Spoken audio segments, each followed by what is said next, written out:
Not really, but in some private organizations, like helping autism. Yeah, part of, I guess, psychology. Yeah, because the south in Thailand we have the tool. I'm a textile designer, so I'm not a bad designer, like by trade. So it would be great if you could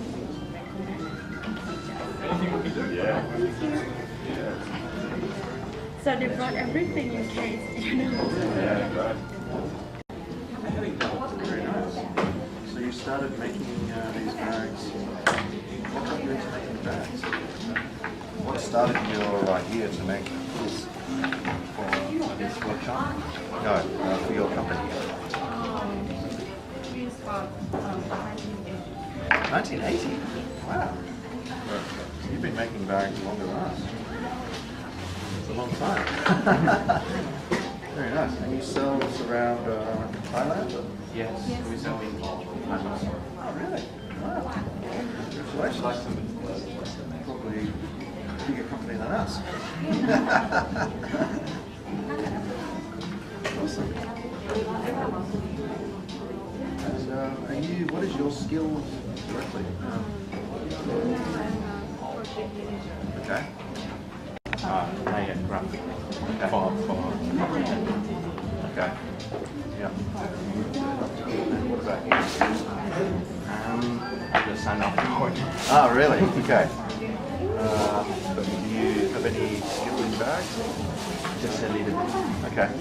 Yeah. I don't know too much about the material. Okay. They're all made in Thailand? Yes. Okay. In like around the Bangkok area? Or? In the Hong Kong. Near Bangkok. Oh, okay. Right. Is it your own factory? Yes. Yeah, family factory.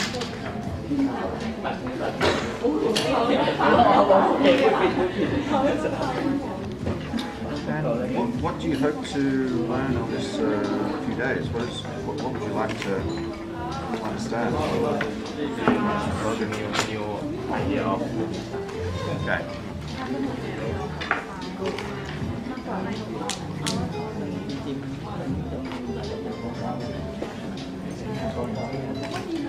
go for the world. Oh, really? Yeah. Okay. Taking it global. Fantastic. Well, very nice to meet you. I hope you have a... Welcome.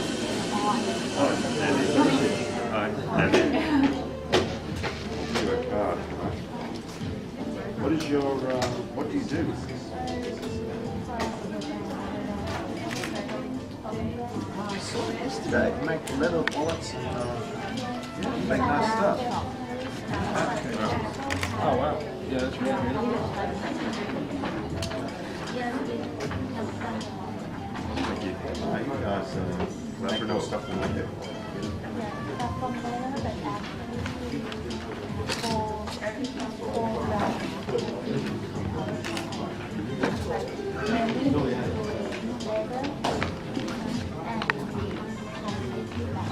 Lilac, nice.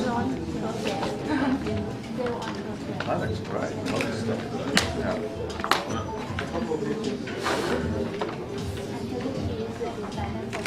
Oh, really? Yeah. Very cool. Yes. Yes. Hey, Yeah. Andy. Dave started Crumpler. He's the Yes. brains and yes, the messenger bag. Yeah.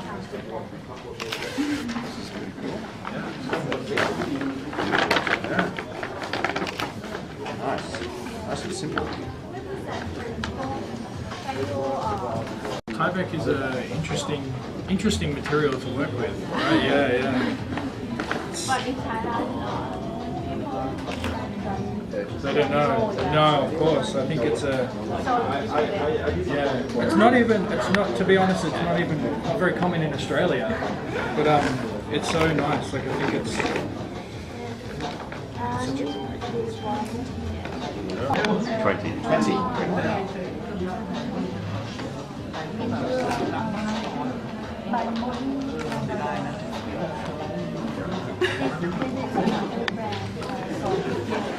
Font in Thai, love it.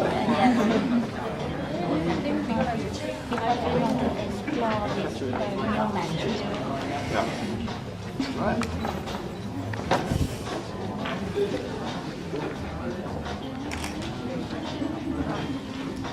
We use some time for packaging.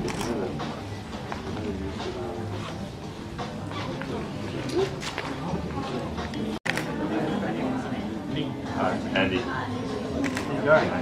David. Nice to meet you. How are you? David.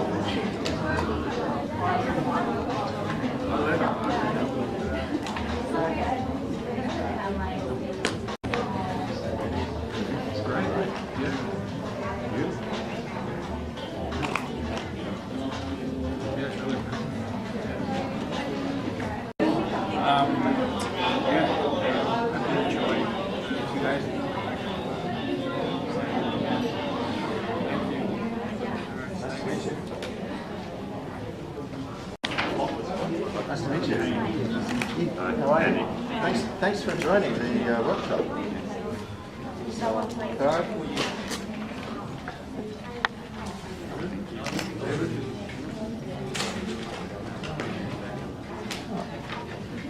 Thank you very much.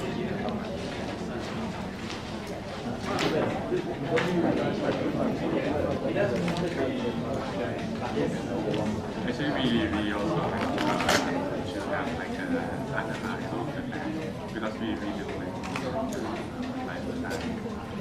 but we try to make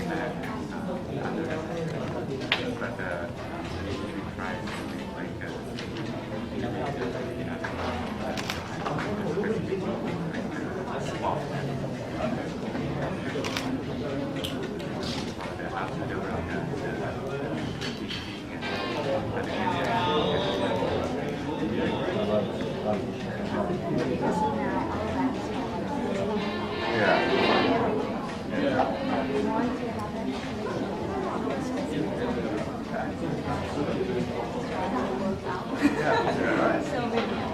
Hopefully you might learn a few things. You never know.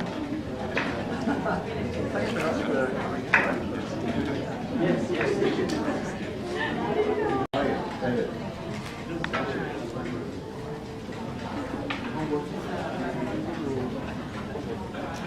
Made from Gary Cecilia. Bags. Oh, wow. Cool. Yeah. This is from a patient that have a kidney. Okay.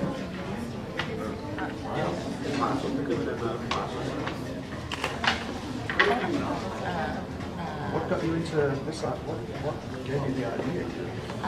Because in my hospital I have a recycle bag from the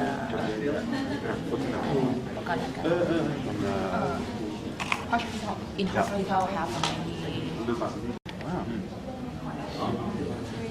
Wow. We make this for non-hospital and keep our money and our funds.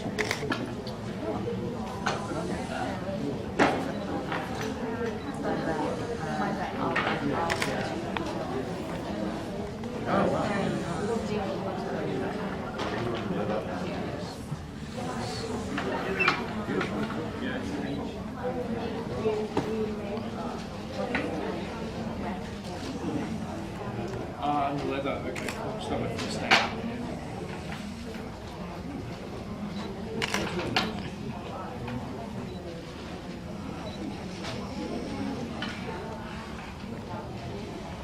Good.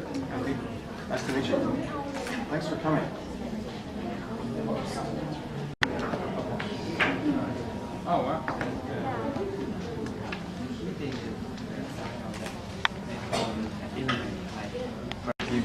You change into creating a bag. That's our first time.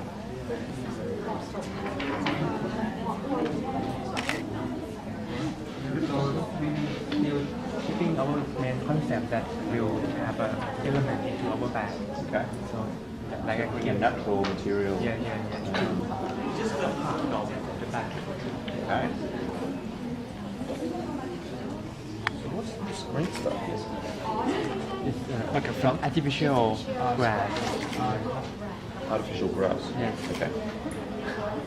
But this one is the real one.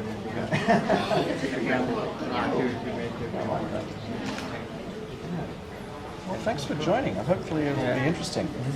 Wow. But how to do things from learning by doing starting from Right. Yeah. Yeah, everything. Yeah. so no rules. That's great.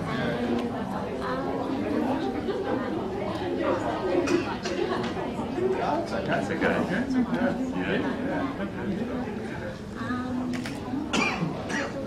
My things, I concentrate everything very minimal, very simple, very clean. It's not fun. Yeah.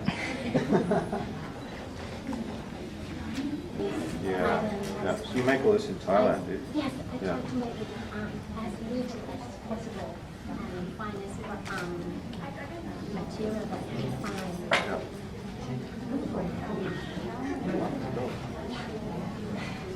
I love that. That's That's a great. common theme. Yeah, a couple of dogs. Very nice. I'm very casual. Yeah. Specific of course. Yeah.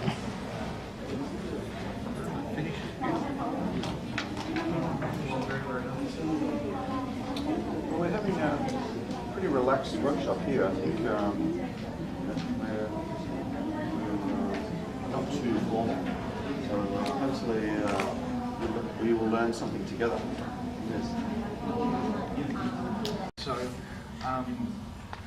you guys needed to do some project research, and then I guess, yeah, sure. Project research. Yeah. Like, so, yeah. What are you guys? What are you going to do for? Yeah. Okay, so For the second half of this. at the beginning of the project, so we have some people in the field help us with the strategy, brand strategy, and the marketing. Mm-hmm. But it's just right at the beginning. Okay. And how regular is that supply? They have tons. Okay, so Normally they would sell for 1 kilo with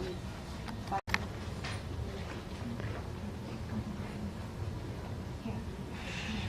okay, great. These are the graphics. Yeah. 5 features มีโต๊ะ5ตัวเนอะจริงๆโต๊ะนึงเป็น10แต่ว่า more than 10 painting table Okay. and we have all the painting equipment. Okay, great. Okay. So then you take the material and you go and manufacture it somewhere in a home environment. These are in the hospital. So these are in the home. And smaller items like cosmetic bag. And the leftover fabrics we use it. Yeah, so it's really cute. Yeah.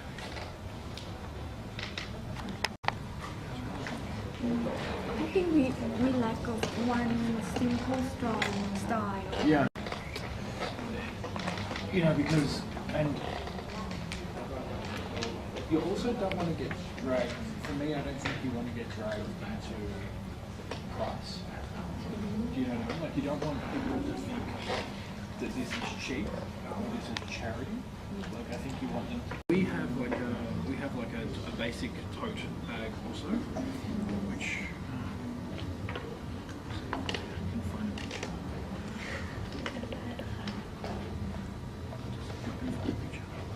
I think we should go for the same style, like very simple, but Yeah. something amazing, Yes, I 100% think you should do that. But that's innovation. Yeah. But I think it's possible. So I think it is a basic style. It's really easy to make. And even our messenger bag that you saw this morning.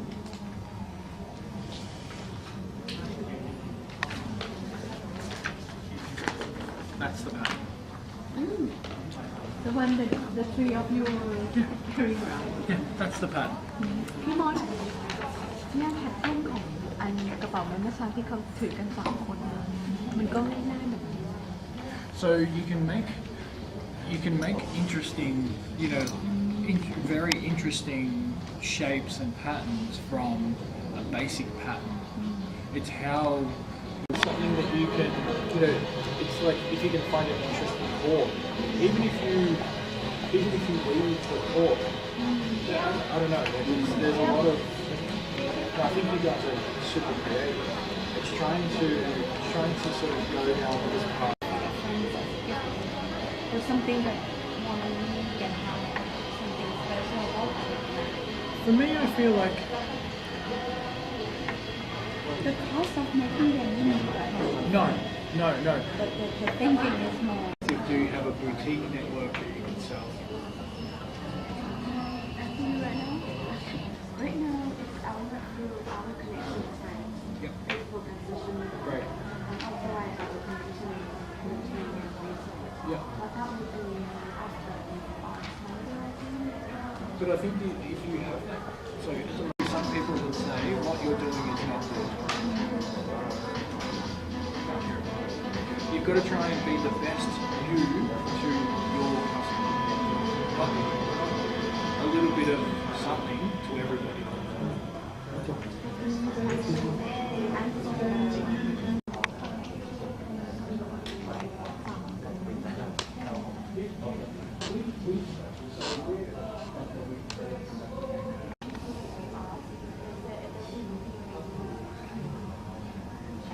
Yep. Yeah. No, that's fine. I think that's the one challenge you'll run into in Asia is that the second hand or the it's almost like used.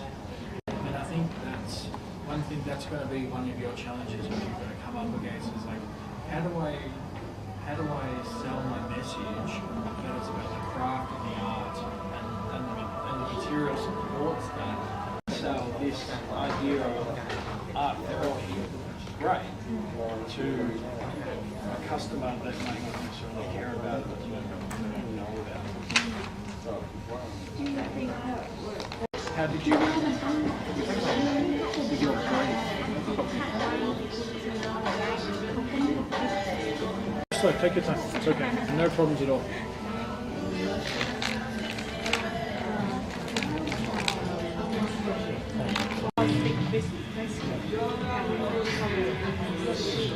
Okay. So. Yes, central and have a shop visit. BTS is a SkyTrain. Yeah. Okay. So who is the customer that you're going to sell Okay, to? we have a target. It have a demographic age around 20 30. Okay.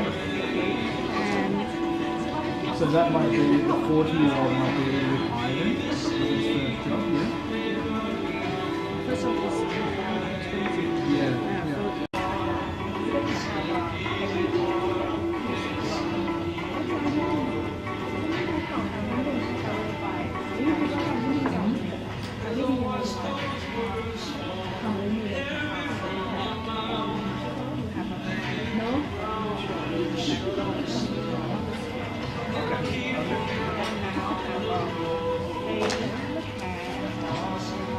So they'll bike to the train station, to the train, and then they'll bike back home.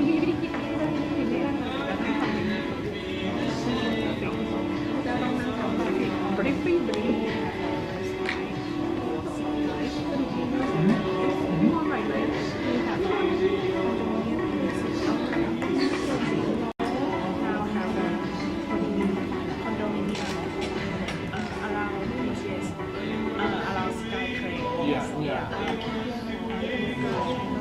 Okay.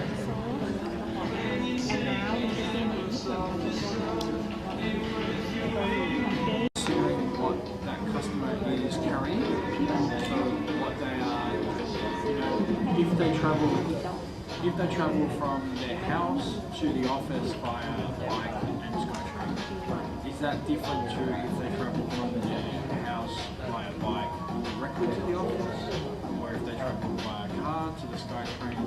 Do you know what they carry, or if they go to the gym, are they going before work or after work?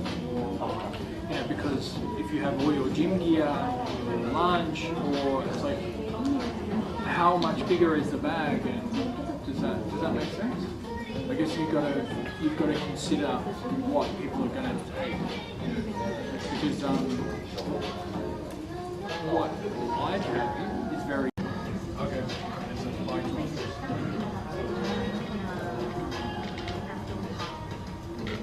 Are they carrying their computer?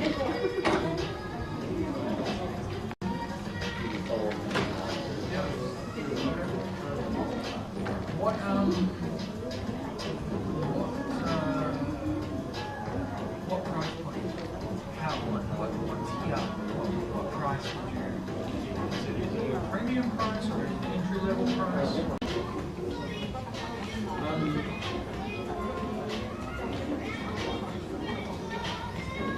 Not too expensive. Now, I think it's not about all type for bicycle. Yeah. I think it's a we can mix about shape for bicycle. Yeah. And have a heavy material Okay. mixed to make some bag. Yeah. Okay. So, you'll start sketching and considering the design first? Yeah. Yeah.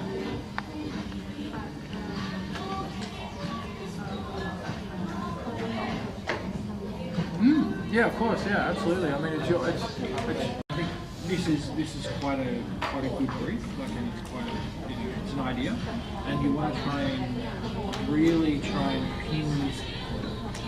and get the idea as tight as you can get it. Do you know what I mean? Because I feel at the moment, I think I would pick somebody and pick one idea and do.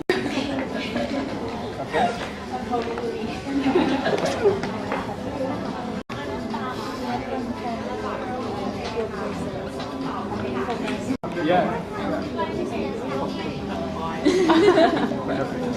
Okay.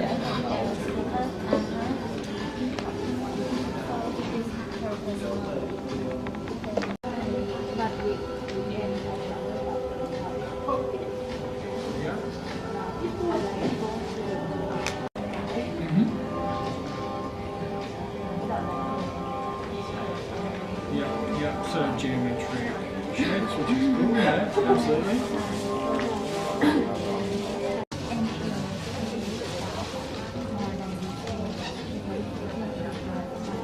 Yeah. The back all the time because this is the stop that intersect intersection area. Yeah. So our first idea is that we want to develop. And then you put it in yeah, absolutely. Weekend day. Yeah. Okay. Cool. So yes, It's a good start. I think because you're approaching it in the right way. So you have your music. It's important to know what people are carrying because, do you want your phone to be in a pocket? Do you want your notebook to just sit in your bag? Do your keys go in like a lanyard? I think these are questions and what my initial thought is bags that do two different very hard. Like, would you, so like you've got to ask yourself, or would you rather have one bag that does two things? Because you're the new. Okay, that's great. So you make the bag and bag is the way you go. Going down too far at the moment. So I think what you need to explore is maybe this a bit more. What would you pay? pay for it. How much would you pay? Yeah. How much? Like every young designer always very poor, right? So it's like the bag has to be cool and have some class and sophistication, but it needs to be cheap. Buy it, and then it's a different market. It's a 40-year-old woman instead of a 25-year-old woman. It's real different. And it's like, so there's me, so teenagers, if say it's 15 years old to 19 years old, they work part-time, or their parents give them allowance, they just go to the mall, or they might not go to a boutique shop. You've got to think about that. So who is your customer, and where, if it's you, what sort of stores are they? And how will this product fit within that store environment? So it's quite hard in every evolution. Yeah. For the evolution, because like yes, it is like the child will develop it, right? Yeah, exactly. So you've got to think. So whereas if I was going to buy a bag, my max budget might be $3,000. And then what you're prepared to pay dictate what the bag is made from and how it's made. Do you understand?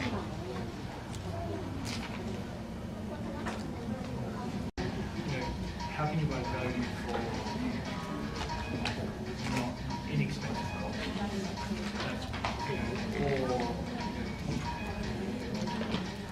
yeah, there is like.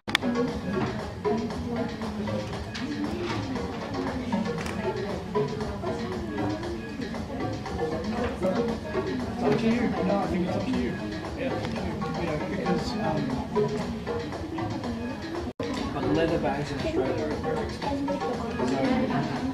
So those young girls who the long shot, you know that long shot. Only one bag,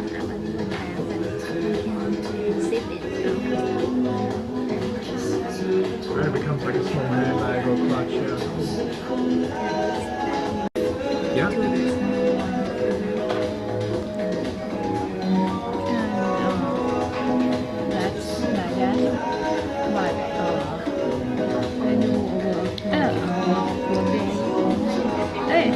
It's like a full-size tote. Yeah, and then it folds in half. Okay, cool. First step. Yeah. The first idea. Yeah, totally. Your initial prototypes and then the bag. So I think if you show that whole process, it will help you ultimately. You can discuss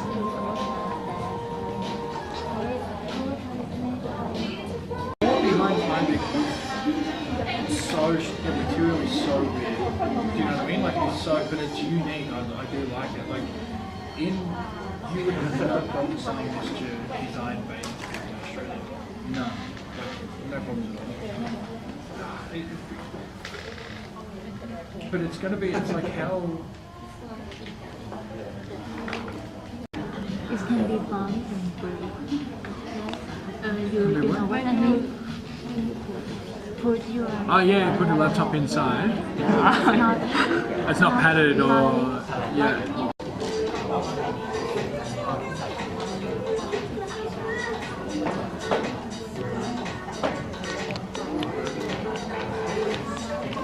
Start working on an idea. So after what we're doing today is obviously working on just the brief, and tomorrow we can start to make.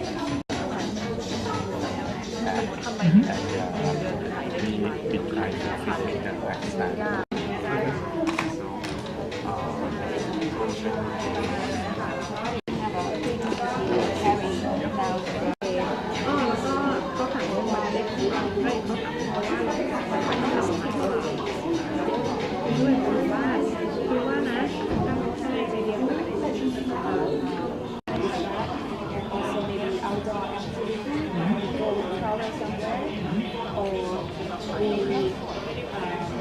pursue something that we want to do to balance our life. Sometimes human social we think about activities and travel and sport, and as we told earlier that we kind of interesting. So that's back to the product aspect that how we can transfer the relation from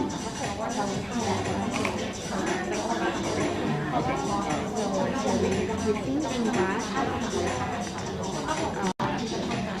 พยายามหาคนจุด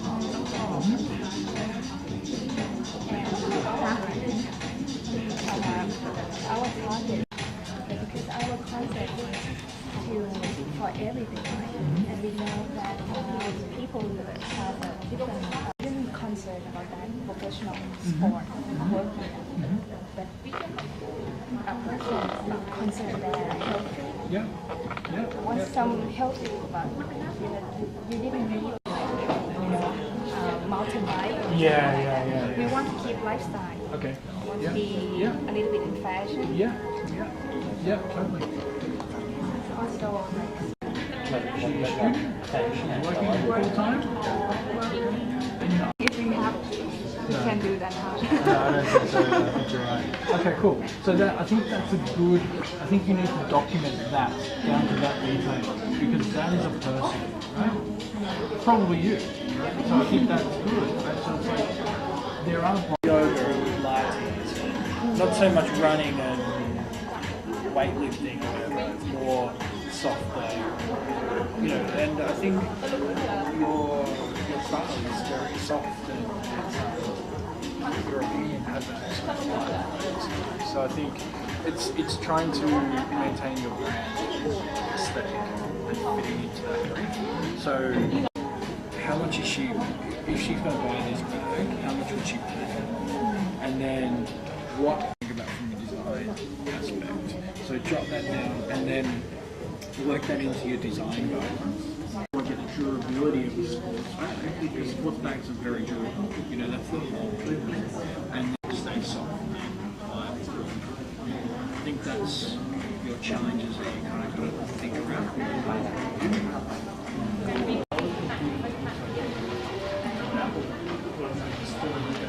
It's like Louis Vuitton is check. They're both very identifiable.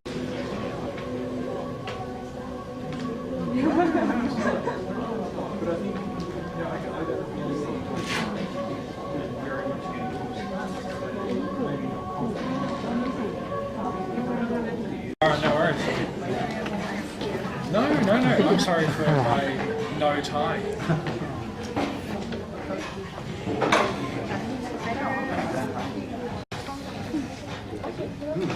Wow, that's amazing. How's it going?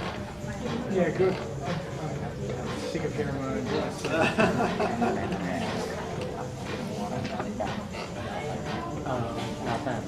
what are you up to? You're going through. Just going through the briefing phase. So,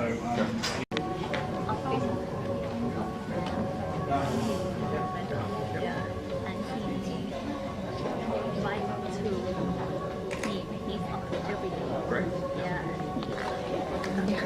ได้ครับ ได้ครับ When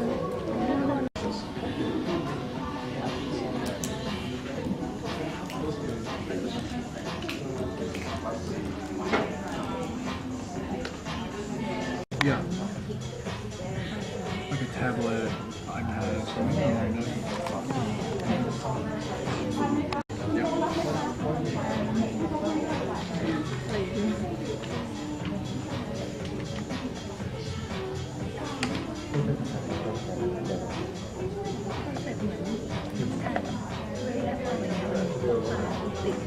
I think it can be carried around. Great. Okay. That's really cool. So I think it's really good, like your, you know who that is. So then what I would do is I would develop when he carries the shopping, does it have padding? Does it have water resistance? You know, like all these questions that I think sort of like sketch through that idea, and then always think back to your muse and what you're setting out to achieve. Yeah, because you have a solid idea. And also like what style. You know, if he's in an office and he wants to carry this into his office, it might not be bright yellow. Or if it has reflective tape, or like there's a lot of ways.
It's like, so we're conscious of when our customer is going to receive. But it's really, it sounds very simple that who is my customer?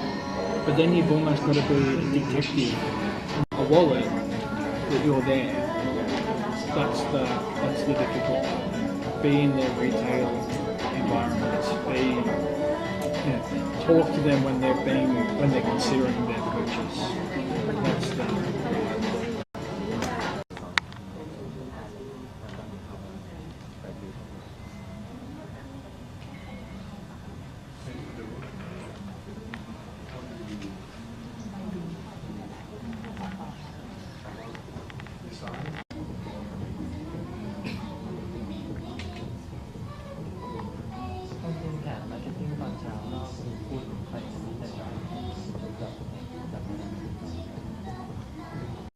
considering price, not a budget. Then what colour? So hot colour, solid base colour, a hardware colour. So it's like giving a really big idea of what they have to do to make it. Then who are our competitors?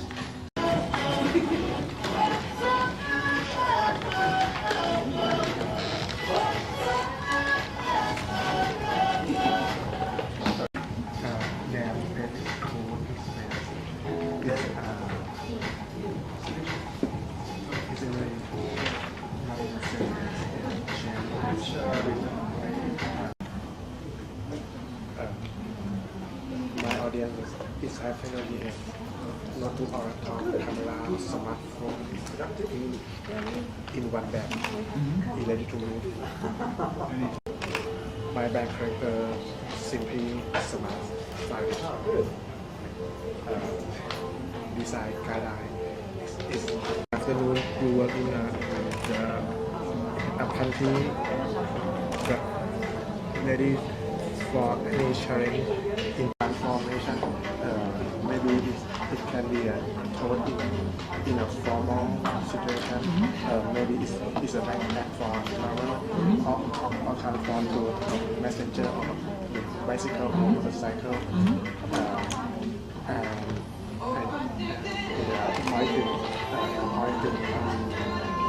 Because it's a beautiful, because it's very nicely, but in the back the bottom, when you find it's very hard to find something.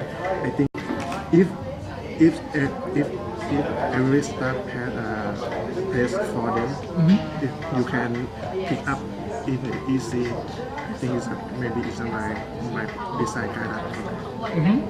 That's great. No, you have a very solid idea. It's a good idea. I think what you probably would benefit from is this could be you, right? It's just you need to find somebody who this person is. Like work with a muse or a person that you know that can help you develop. You talk to people at Google or it's like a Silicon Valley. I need to find the idol for this man. Yeah. So find somebody who's doing this, right? And then work with them on what they're exactly carrying. It's like, so what type of laptops? What's the size? Are they, what kind of camera? And then you've got all this sort of stuff too. The accessories and the chargers and.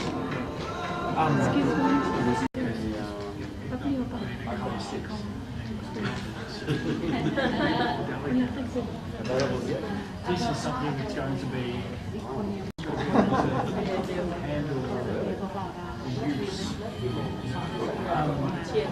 And then also so this is making sure that they're very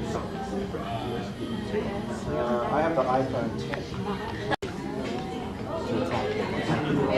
เราเสร็จแล้วเราสามารถฝึกศึกษาพฤติกรรมของเขาใช้กระเป๋าตรงนี้ I feel like I'm saying the same thing. Because really draw them with a lot of detail and think how you would like it to work and how maybe it can be made. So because if your bag is going to be from a tote to a backpack to a messenger bag, and then when it becomes what do I do? They go into a pocket. And that's when look more. Then when they go into space in the bag, and then when it becomes messenger bag, we're using fish to become a messenger. But you're trying to really think of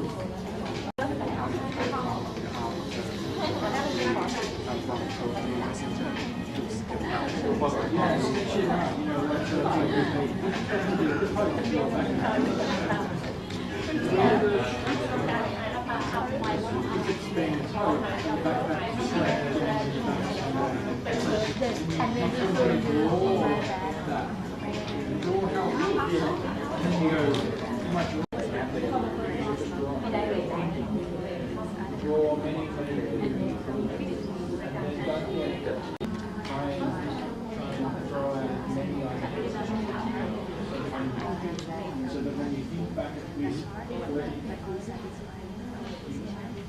you're hitting it.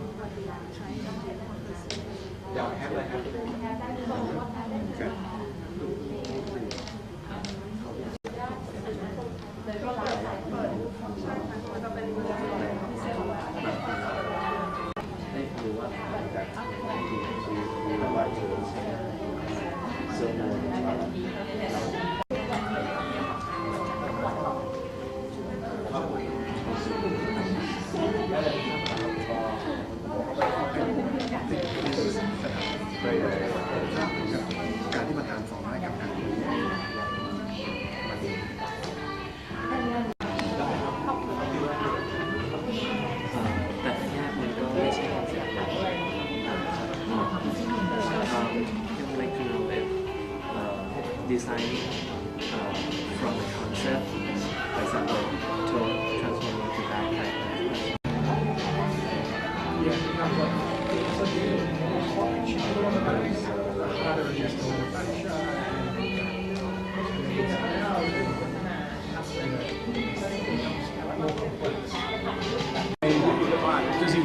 Does he want flexibility, or does he maybe just want 2 bags? You know, I think you've got to think around the whole problem and what you're trying to achieve, and the simplest, easiest way to achieve that solution. ลูกค้าเขาเหมือนเปิดเผยว่ามันเริ่มจาก1-2บางทีแล้วเขาอาจจะไม่ต้องทุกคนชอบอะไรง่ายที่สุดแล้วบางทีเขาอาจจะต้องการ2 อย่างหรือบางทีเขาอาจจะก็ต้องลดลงใช้ไม่ได้ที่ชอบทำใจสักหน่อย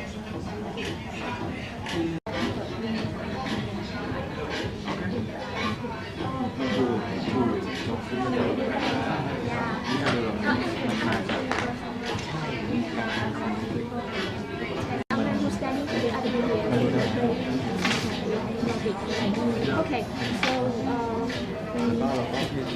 Look at this design, it's very normal. So stop. Okay. Words. Oh, okay. Words first. Who? เราก็ดูเราเอาชีสนี้เป็นแบบวงแบบเซอร์เคิลเหมือนไทรโก้กับเซอร์เคิลมาตรงนี้การเปิดฟังก์ชันฝั่งนี้ขึ้นมาเป็นการทางฟอร์มเป็นกระเป๋ากับอันนี้มันเป็นการโครงร่างเงาปกติจะเป็นโครงร่างเงาที่เป็นวงกลมพอเกิดการทางฟอร์มปุ๊บมันจะเริ่มเป็นเหลี่ยมใช่ที่วงกลมอะไรอย่างเงี้ยส่วนอันนี้มันจะคล้ายๆกับปีกแมลงแบบบาร์กันโดยการที่แบบเปิดออกมาแล้วมันเป็นออกแกนก็สามารถจะฟิวแบบมอออบเจกต์ลงไปได้ this is the main. Okay. It will look like. All right. So what sort of price? What am I paying for this product? How much? And if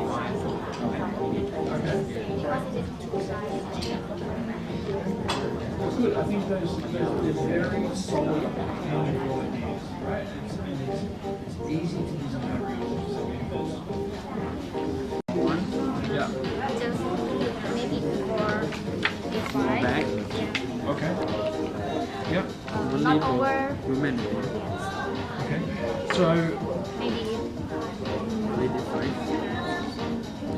is it going to be, I guess, just a left field question for you, carrying their wallets and their keys in? So it's a second bag? Does that make sense? only one bag. only one bag. You can carry everything. You in can your carry bag. additional Yeah. stuff in, so it's Yeah. going to have some volume.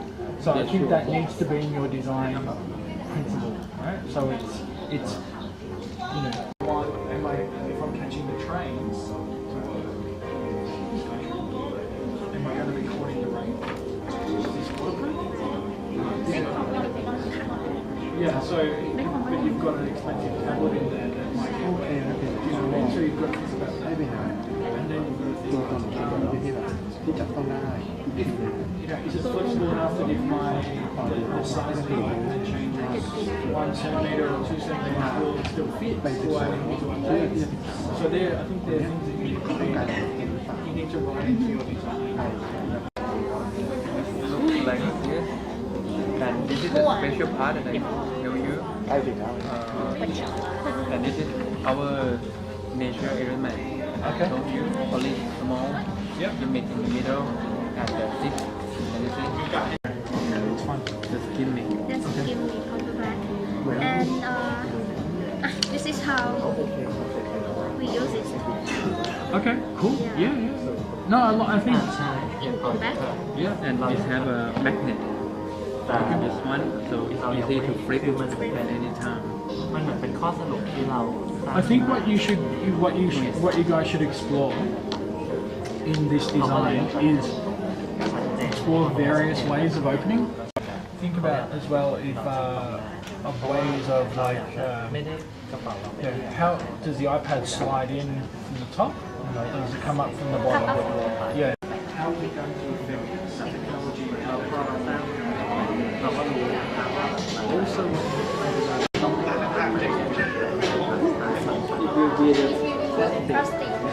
yeah, exactly. Yeah. So this is when I'm using a very synthetic plastic that might feel a little bit. Yeah, you know what I mean. So really think about the incorporation.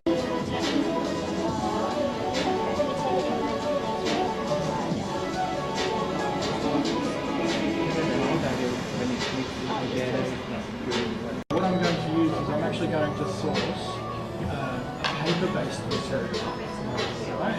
Like a polyester paper that you can use, or I don't know, or something that open your mind to other materials that you possibly use that aren't synthetic. Maybe see down the design path while I'm doing that.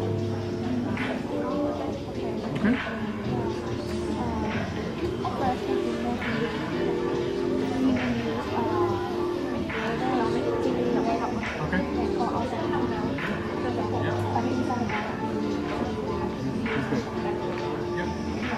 Which is, it depends on how subtly you use it, what sort of synthetic materials you use. If you use a synthetic material in the lining, you know, like you might be able to use like a synthetic material that looks like a natural material, or you might use a natural material that has been treated with a design decisions. I guess you need to weigh up and make. And also, I think you need to be aware that if you're using genuine leather and you're $100 US, the brief comes into it. I want to use leather. Okay, cool. Yeah, but the bag's gonna now cost $200. It's $100. Okay. Yeah. Just I guess this is the phase where you just sort of like ask those questions, cross them out, ask more, cross them out. Spend the research time doesn't cost you any money. You know, it's when you start really committing resources to something. You know? So it's like by the time you go to commit to making something, you've got all the answers. But it's not at first. I want to use a strap rather than using this one. But I think that's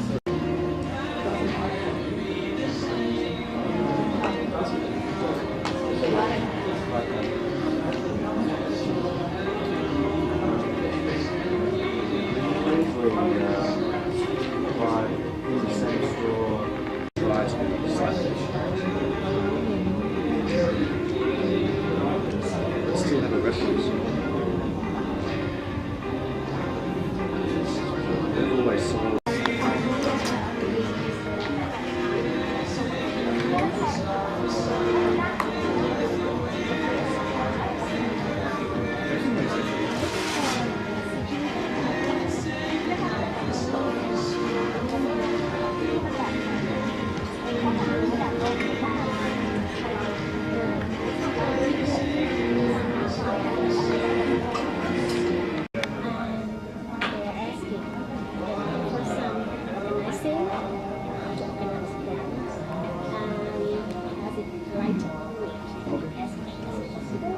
With some protection.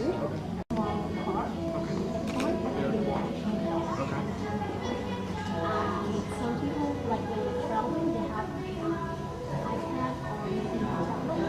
iPad I know that.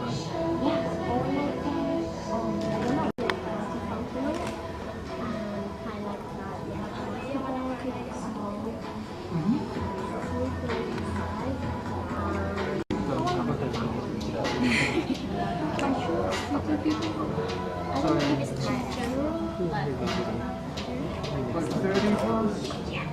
30 to 50? Yeah, fantastic. Sounds like we're on the gas. No, sorry, not this one. So I'm just trying to sort of get an idea of what the thing is. Okay. Yeah, cool. Okay. Yeah, so keep on going. Yeah.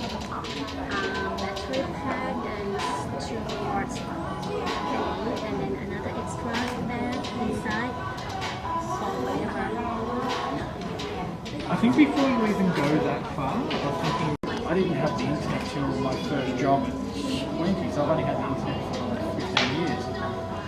I can remember when you didn't have a mobile phone. You know, so I think the way I use technology is not the way that 16-year-old uses technology.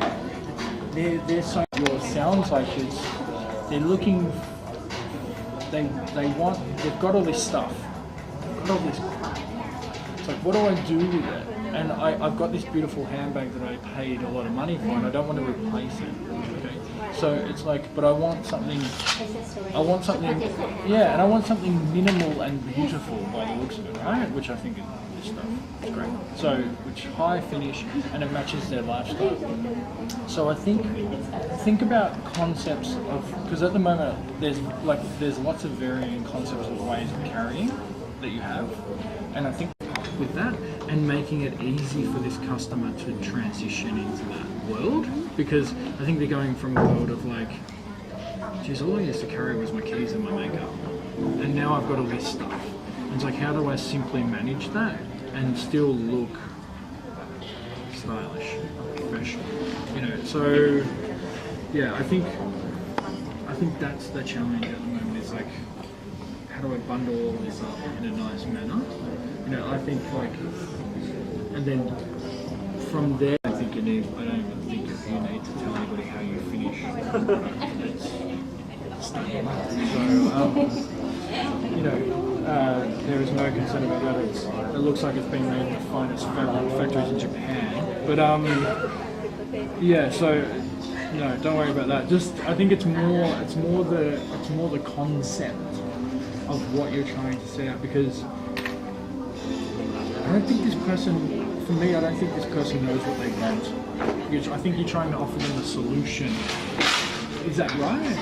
And so I think you need to think around that solution more, and it's a different way to think. It's more of a philosophy, and but that's fun.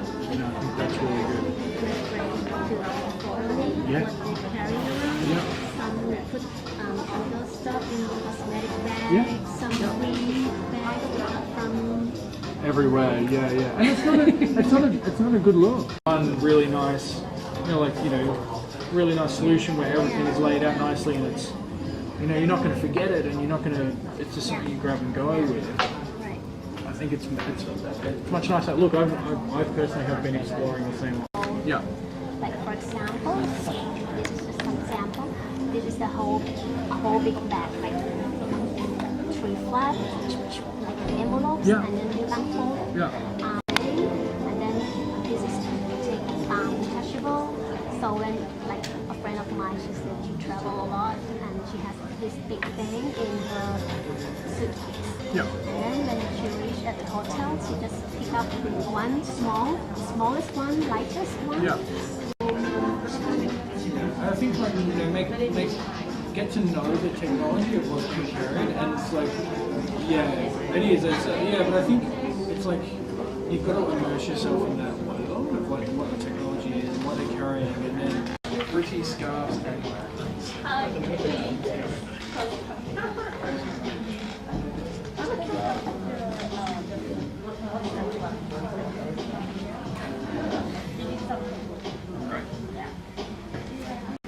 Yeah, cool. This is from our understanding, and also it's easier to travel because the flight ticket is cheaper and it's like environmental. Next, I have my presentation. So this is our and after that we adapt as a graphic design, computer graphic, and print it on any kind of fabric. Oh, okay. And we have our own brand story. Start with he created a little squirrel. This type of book is like young generation. Forest, like in the garden collection, this one. And our we have scarf, cushion cover, pillowcase, and stationery. It's, for us, it's very important to maintain that. They need to want. They want to be someone different for self-identity, and also to be successful in their career. Designers, accountants, warehouse. So they need the product with something with practical, so has more function. For example, we have this bag. This bag is hand drawn and printed on canvas, and we concerned with the material here that we use These days, I'm involved in music process. yeah. And inside it has some can put some details here, and also they have bag in back here with their cosmetics. พี่เขาวาดเองค่ะก็ประมาณนี้แล้วก็โอเค and we have some floral some small inside yeah so they can put from to put Are they comfortable in this environment? and some more on my designer I want to develop okay he think that he want to extend the shape of the circle like that to more for the printing process is much cheaper than printing on the real gel. ขอบคุณครับ คือจะพูดถึงเรื่องว่าจะ develop โดยที่โดยการเพิ่มฟังก์ชันแนลสำหรับตัวกระเป๋าวงกลม He would like to have the added function for the circle bag come with the printed which is the bag. This is just an idea first, so maybe the bag can extend transform here bag to be the half. change the silhouette of the bag Okay, that's cool. I think circle on triangle circle on square หรือ after the I triangle on circle and I select the shape for the thing to but expand for the adding more The heavy duty she can transform. and this shape is try a square แล้วก็แบบมันลงมาแบบเป็นภาษามือ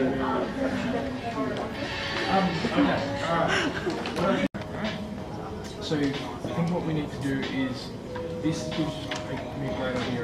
Yeah, so well done. But I think it's who the customer is and how old, what they're prepared to pay. Do you know what I mean? What the functionality of the bag is going to do, right? So if you're going to do something like this, it's like, how do I make it? No. I don't think. I think for you, for me, it would be closed-minded of me to say, you guys go and make a laptop bag. But it's not your brand. Your brand's not just technology. Like your brand is it's fashion. So it's like you need to explore what is going to work for you, right? So if Crumpler is for our brand, it's function and form and right that's the way that we approach it. But with the way that Cozy Cottage might approach it might be angle, and that's different. You know, like it's why we have a market of different stuff. So I think it's finding out who this customer is in detail. You know, is she 16 years old? Right? Is she 24 years old? Okay.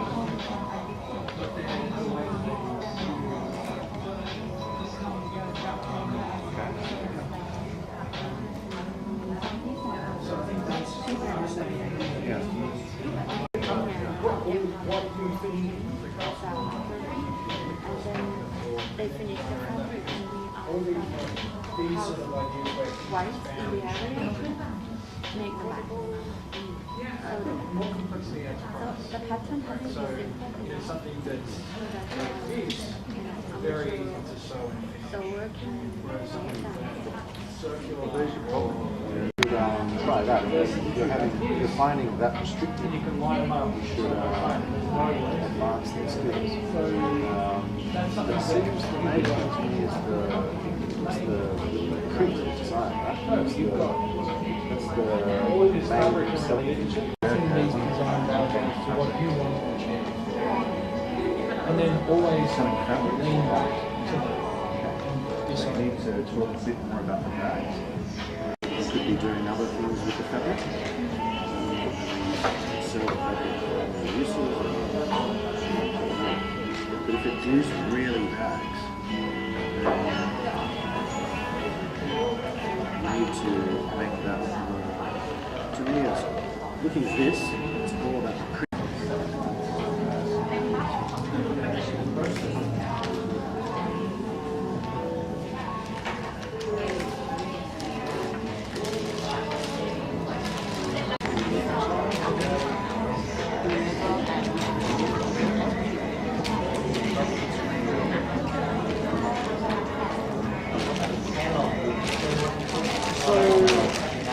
So how old? How old is it? So you're working? In city job? Good time? Okay, cool. No worries. What of the activities, what sort of activities do you think? Maybe ride a bike, how to go to gym. Okay, cool.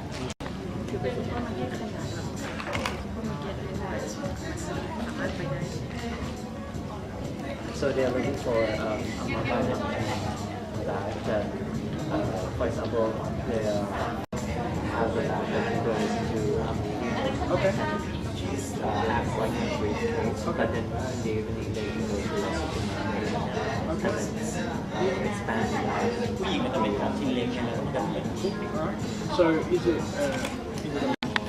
like a design or retail environment for the office? If I was a lawyer or an accountant, my office is very, do you know what I mean? Like, it's very strict. If I walk into a meeting in a design studio, architect or something, they're not going to think twice about the right bag. So I think that does matter. So I think consider that, what sort of okay, cool.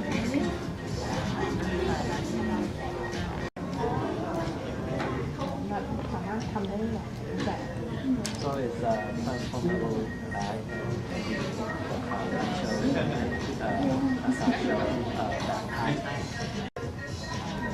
How much will this cost? Yeah.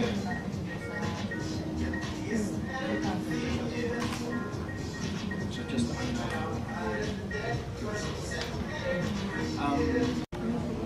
PVC. Okay. How?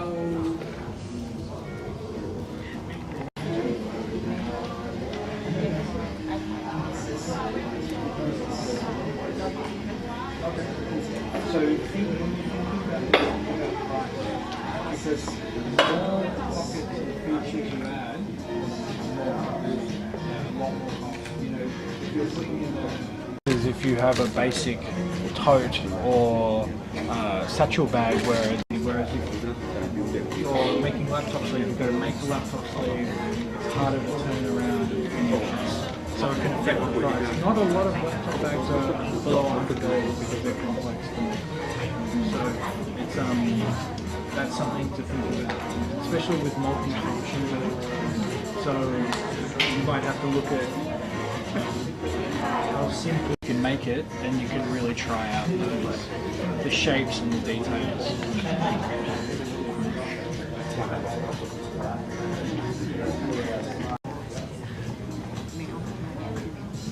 Yes, at the moment. We started working with some female designers, and also then, but we developed we developed a female group of people to talk to and bounce ideas off. And we made so many prototypes and had the girls testing them, and then eventually got down to some really heavily marketed that collection, and it was good. It sold okay. But then it wasn't until our third collection that we really found our female audience. And so far, so good. Our female audience, by no way, is a very feminine audience. It's not. It's not.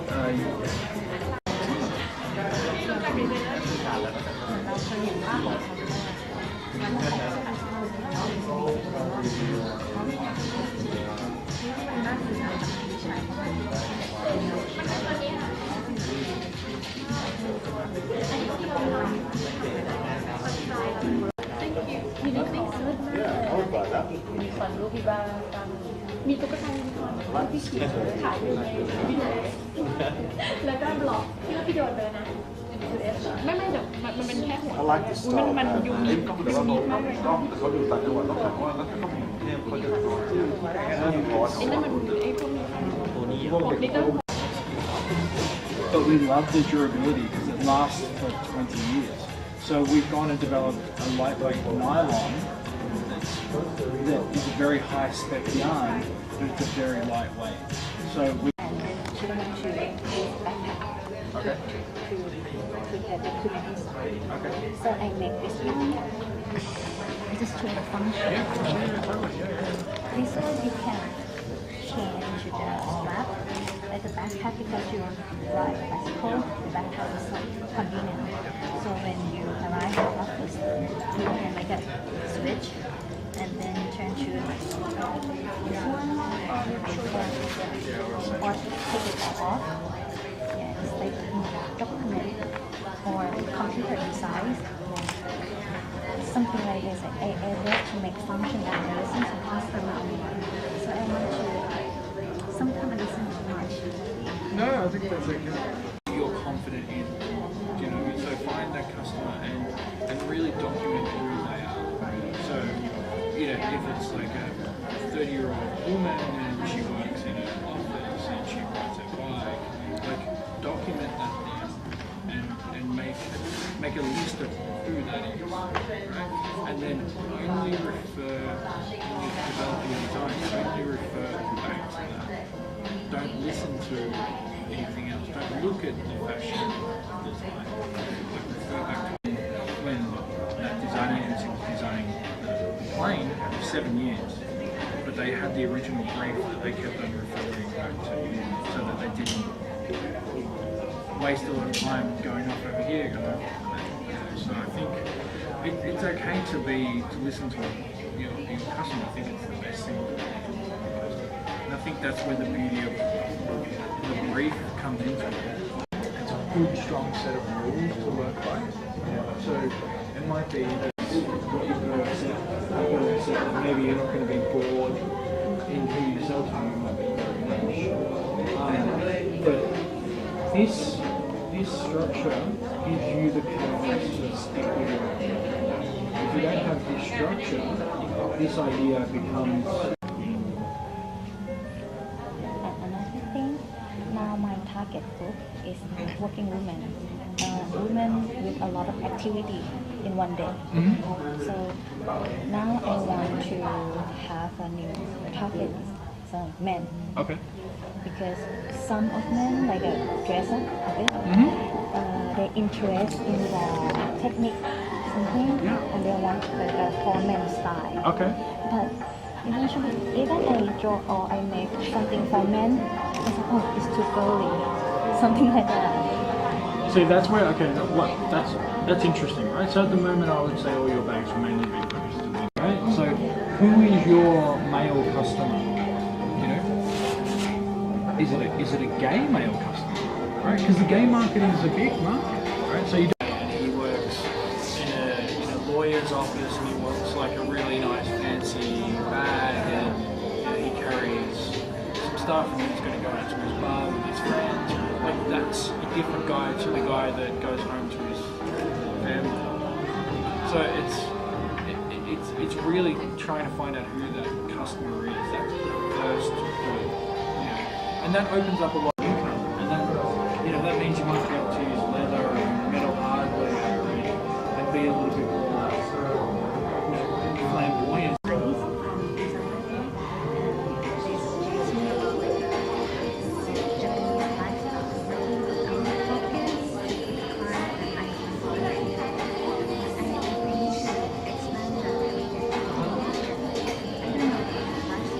But they're very different. So that's why you've got to, so, which is very different to Mediterranean Europe, right? They're very different. It's Europe, but they're very different. They have different aesthetics, they have different ideas on colour. So you've got to, that's why this is, being specific is important, right? So, you know the brand Porter? Yoshida Porter? I'll show you. It's a.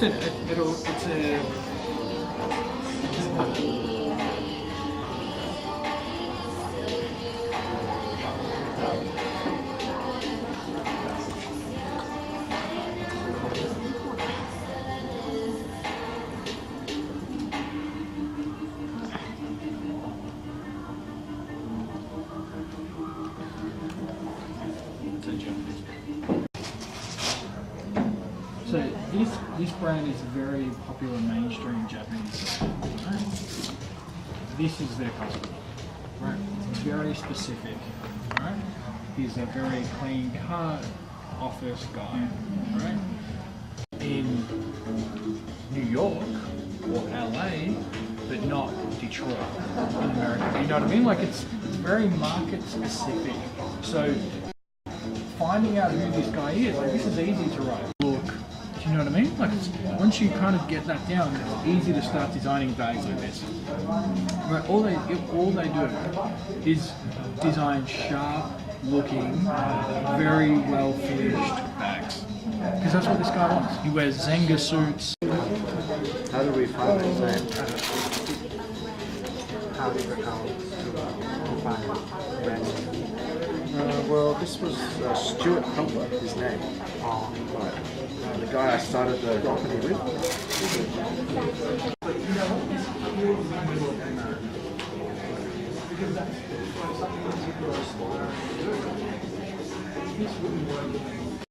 What products you're going to make around that instead of trying to just make a bag. A lot of energy doing it, and you might not get a good outcome. You might strike gold. I don't know, but generally very specific sort of looks work.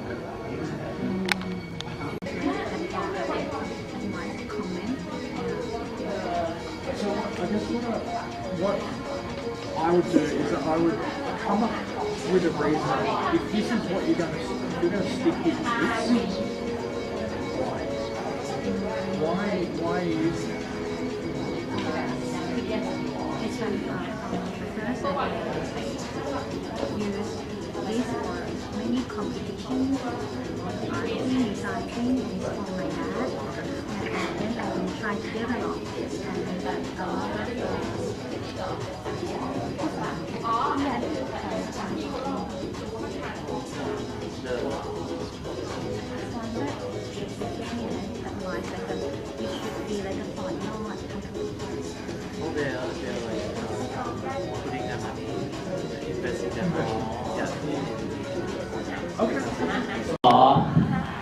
Attention please ขอฟังนิดนึงนะครับก็สำหรับวันนี้คิดว่าเซสชั่นของวันนี้น่าจะจบลงแค่นี้นะครับเท่าที่คุยกับคุณเคนก็คุณเคนได้คุยกับทุกๆกลุ่มแล้วนะครับมีเรื่องที่จะประกาศหรือแจ้งให้ทุกกลุ่มทราบนิดนึงว่าวันพรุ่งนี้เนี่ยครับก็คือว่าได้คุยกันกับทีม Crumpler ก็คือขอให้ทุกกลุ่มเตรียมคาร์ดบอร์ดเตรียมกระดาษแข็งสำหรับที่จะตัดม็อกอัพหรือโมเดลต่างๆมาพร้อมกับเทปแล้วก็อุปกรณ์การตัดมาให้พร้อมด้วยนะครับอันนี้ขอเตือนอีกทีหนึ่งว่าพรุ่งนี้เขาอยากจะให้มีการพูดง่ายๆว่า experiment มีการ explore อะไรกับการใช้กระดาษคาร์ดบอร์ดกระดาษแข็งแล้วก็เพราะฉะนั้นต้องการเทปต้องการที่รองตัดอะไรอยากให้ทุกกลุ่มเตรียมมาให้พร้อมเพื่อให้ตัวเองสามารถทำ โมเดลหรือทำม็อกอัพอะไรต่างๆ ให้ตามจริงได้ แล้วก็ขอให้ทุกกลุ่มมา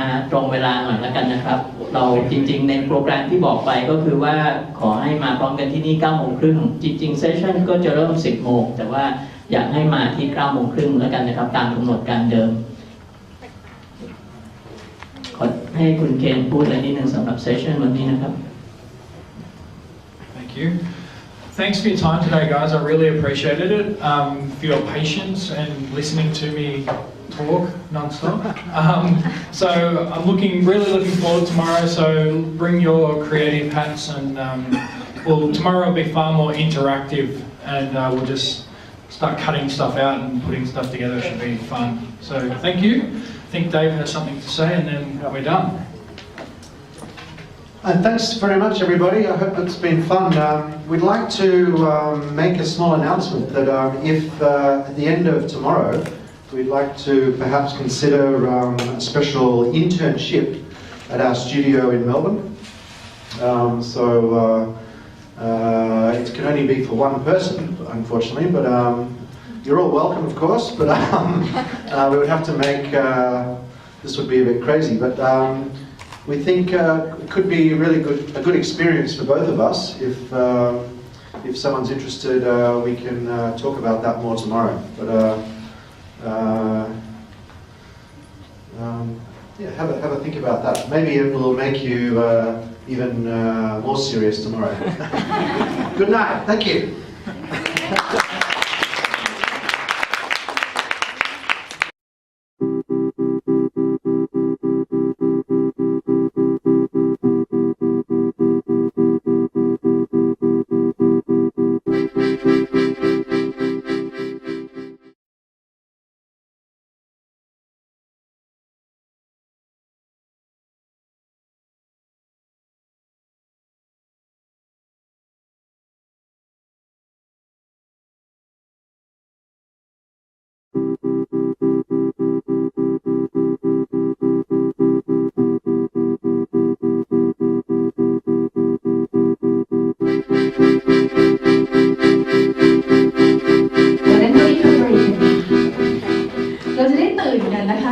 ไม่ใช่เราจะได้มาคุยกันนะคะเราเริ่มจะเป็นเทอราปีกันแล้ว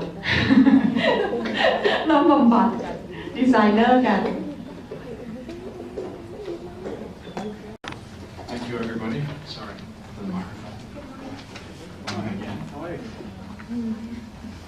Okay, so I wanted to sit down and have a talk about sourcing materials during the development process and also for research, because it's vitally important that you can source good materials or the materials that are relevant to your projects. So I wanted to show you one of our products laid out. So this is our iconic messenger bag called the Barney Russell blanket. These are all the components that go into that bag. So this is a lining material. This is reflective, 3M reflective. This is polypropylene webbing. This is ribbon, binding ribbon, cam buckle, polypropylene webbing, 900D polyester. This is our nylon thread, our side release buckles. So what I guess, and our zips and our zip pullers and all of our hardware and trims. So as you can see, and we have one. Yeah, but it's a 3D version.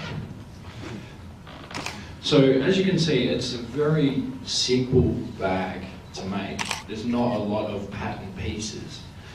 But saying that though, it is a very complicated, there's a lot of parts that go into this. Understanding the supply chain in what you do is, as I was saying yesterday, is really important in knowing how you can achieve your design outcomes. So, for instance, if you look at the 900D material that we use here, the polyester chips come from Korea. They're shipped to China. They're sent to the polyester chips are sent to Taiwan. they're spun or they're extruded into a yarn.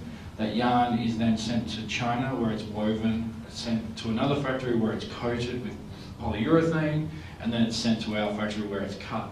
So understanding that process of what happens in between is where you can play with it. So you can say, okay, the yarn quality is not good, so where are we getting our chips from? Can that be improved? You know, can we, at the moment we buy the factory buys our chips from Samsung, so if it's from, we can buy it from DuPont or somewhere, we can look at another source. So, do all you guys source your materials from Thailand? Are they all from Thailand? Where else? Okay. Does everybody manufacture in Thailand? Okay, cool. No worries. That makes it a lot easier. So I guess how you source your materials is one of those things where it's as simple as finding a fabric in a local market or going to a trade show internationally. You know, there's a lot of big trade shows in Europe and America where you can find very specific fabrics, but I think the best way to always do it is to go to your local fabric supplier, start there first and try and work out what they have, what they can do, and then try and understand their capabilities.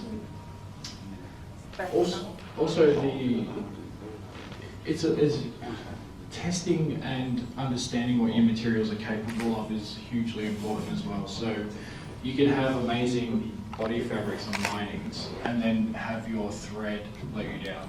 You know, your thread could be weak or it might not be strong enough to be for abrasion, or there's a whole bunch of things around that could let your product down ultimately, but it's a very small component of it.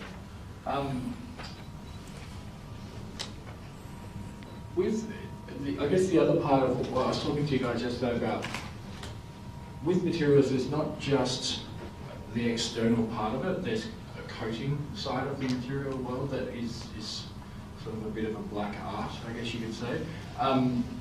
So many of the materials that you can use, especially in synthetics, can be coated.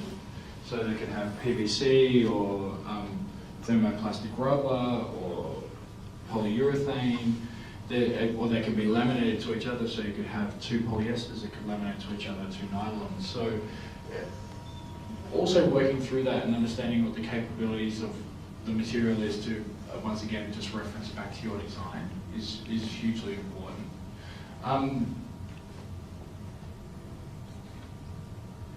Does anybody have any specific questions about sourcing your materials that you'd like to know? Cool. So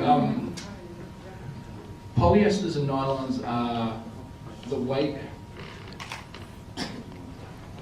I guess I'll go back to the start. So there's several different ways to.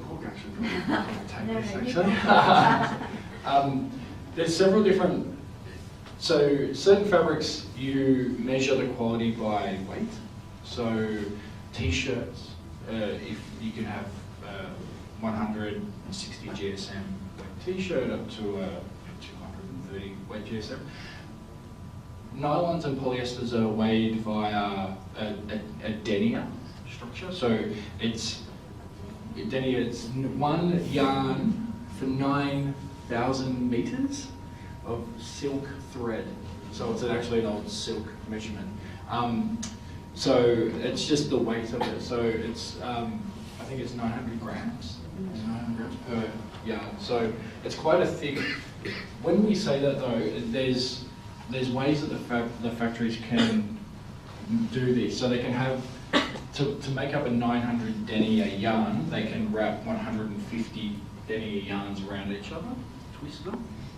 Or they could do, because a 900 denier yarn is quite coarse. So if you have thinner yarns that you twist together, the feel is finer and it's a lot nicer. But also the thinner the denier yarn, the thicker the twist, the better the quality. So you sort of got to be aware of that, and it's a really easy way to figure that out. You know.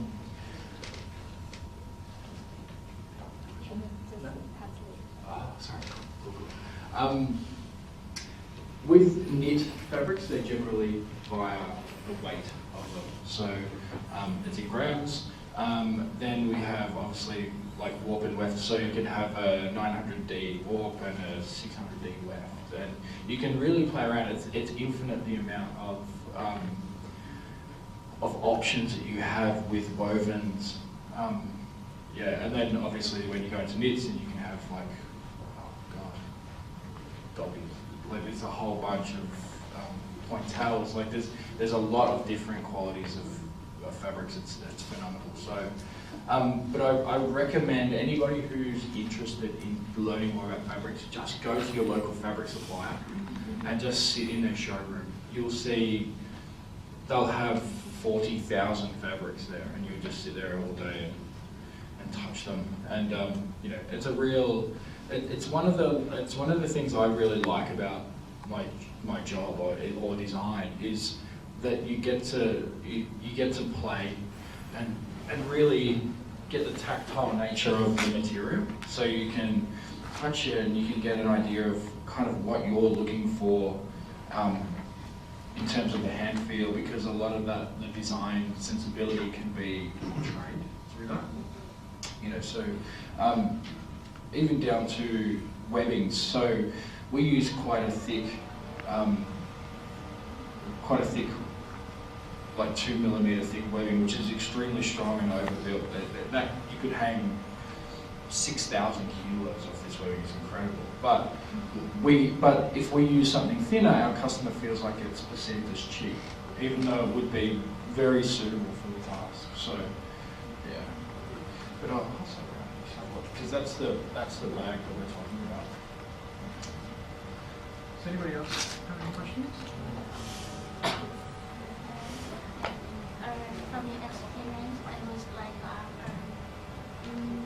when we expect a specific quality of the material, but we do not want to order that in a big volume. Yeah. How to do it? That's the challenge. So generally, the smaller the quantity you buy of anything, the more you're going to pay, obviously.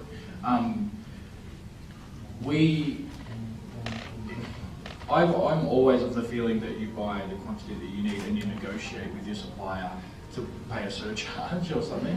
And but then they've got their minimum production runs that they need to do, obviously. And that's a huge part of understanding your supplier base, I think. When we started as a brand, we bought a lot of off-cut materials. So we had whatever was available. We had yellows and pinks and a lot of colours that were just leftovers, and that we got really, really cheaply. But then made that decision kind of fundamentally made the business, because we were very different to what everybody else was. We couldn't go out and buy 5,000 metres of navy. So we're like, oh, there's this light blue. Let's just use that instead. So you can use that to your advantage, and I think utilising colour or sometimes in design having boundaries is good. So like I was saying to some guys yesterday that if you restrict yourself to one material or two materials, and you know those materials inside and out, you can really start to play with how they work, and you can look at different techniques, and you don't become a bit more precious about your design rather than the material. I think if you have an infinite open book of materials that you can use, it can go overboard. You can look at some products that you have 5, 6, 7, 8 different materials, and they look really busy. And I think that really lets down your design. So. We have one more comment in terms of the material, because I have problem with some kind of material that gonna limit your production. Some for example, if I go for neoprene, neoprene is pretty hard, it's pretty difficult to work with, and some very thick, very thick fabric. My factory, my machine couldn't handle that. No, definitely. Having neoprene is a nightmare to work with. Is a nightmare. So it's gonna limit my design. It does, yeah, it does definitely. Unless I have a very high-tech machine. Yeah. Or you can. There are times when it's smarter to outsource what you do. I think. It's not always the best to have every machine there that's leaving it idle. Sometimes you're better off paying a little bit more outsourcing that piece of work. Thailand has a phenomenal wetsuit industry. I know that for a fact. Rip Curl owns a factory here on Smooth. It's phenomenal. So but in China in particular, they really struggle with neoprene. Thailand is a lot better for neoprene than China, for instance. And then I guess industrial sewing machines can be tough. Like we don't work with a lot of leather, so every time we work with leather, we either have to hand do it or we have to outsource the production of that material. So working with specialists in those very specific areas is good, but you've also got to be aware that they come in it with their own design agendas. They will prefer to do things a certain way, and you might be trying to do something a bit different. So that's always a little tough. Could you tell us more about your experience with China and how do you control like the quality? And of course. Yeah. So my experience in China, I've been working with Chinese manufacturers now for 15 years. I started in apparel, and then I worked with apparel, footwear, and then I did some sporting equipment, and now to bags. Can you tell the brand or? Yeah, so I worked with Rip Curl, the surfwear brand, for 5 years. I worked with a denim manufacturer called Subi in Australia. We actually manufactured in Australia, which was very unusual. I think they were one of the only brands at the time that manufactured in Australia. Then I did some freelance design for Converse and a lot of other sort of like piping hot and surf brands for mass market. And then I worked in sporting goods I had my own surfboard brand, for instance, and I made surfboards for Mambo and Piping Hot and all these other surf brands. And now, obviously, bags in China, so for the last 3 years. Controlling quality in China is tough. You've really got to know what you're doing, and I think when I say know what you're doing, you've got to have a set agenda of what the quality is that you want to achieve.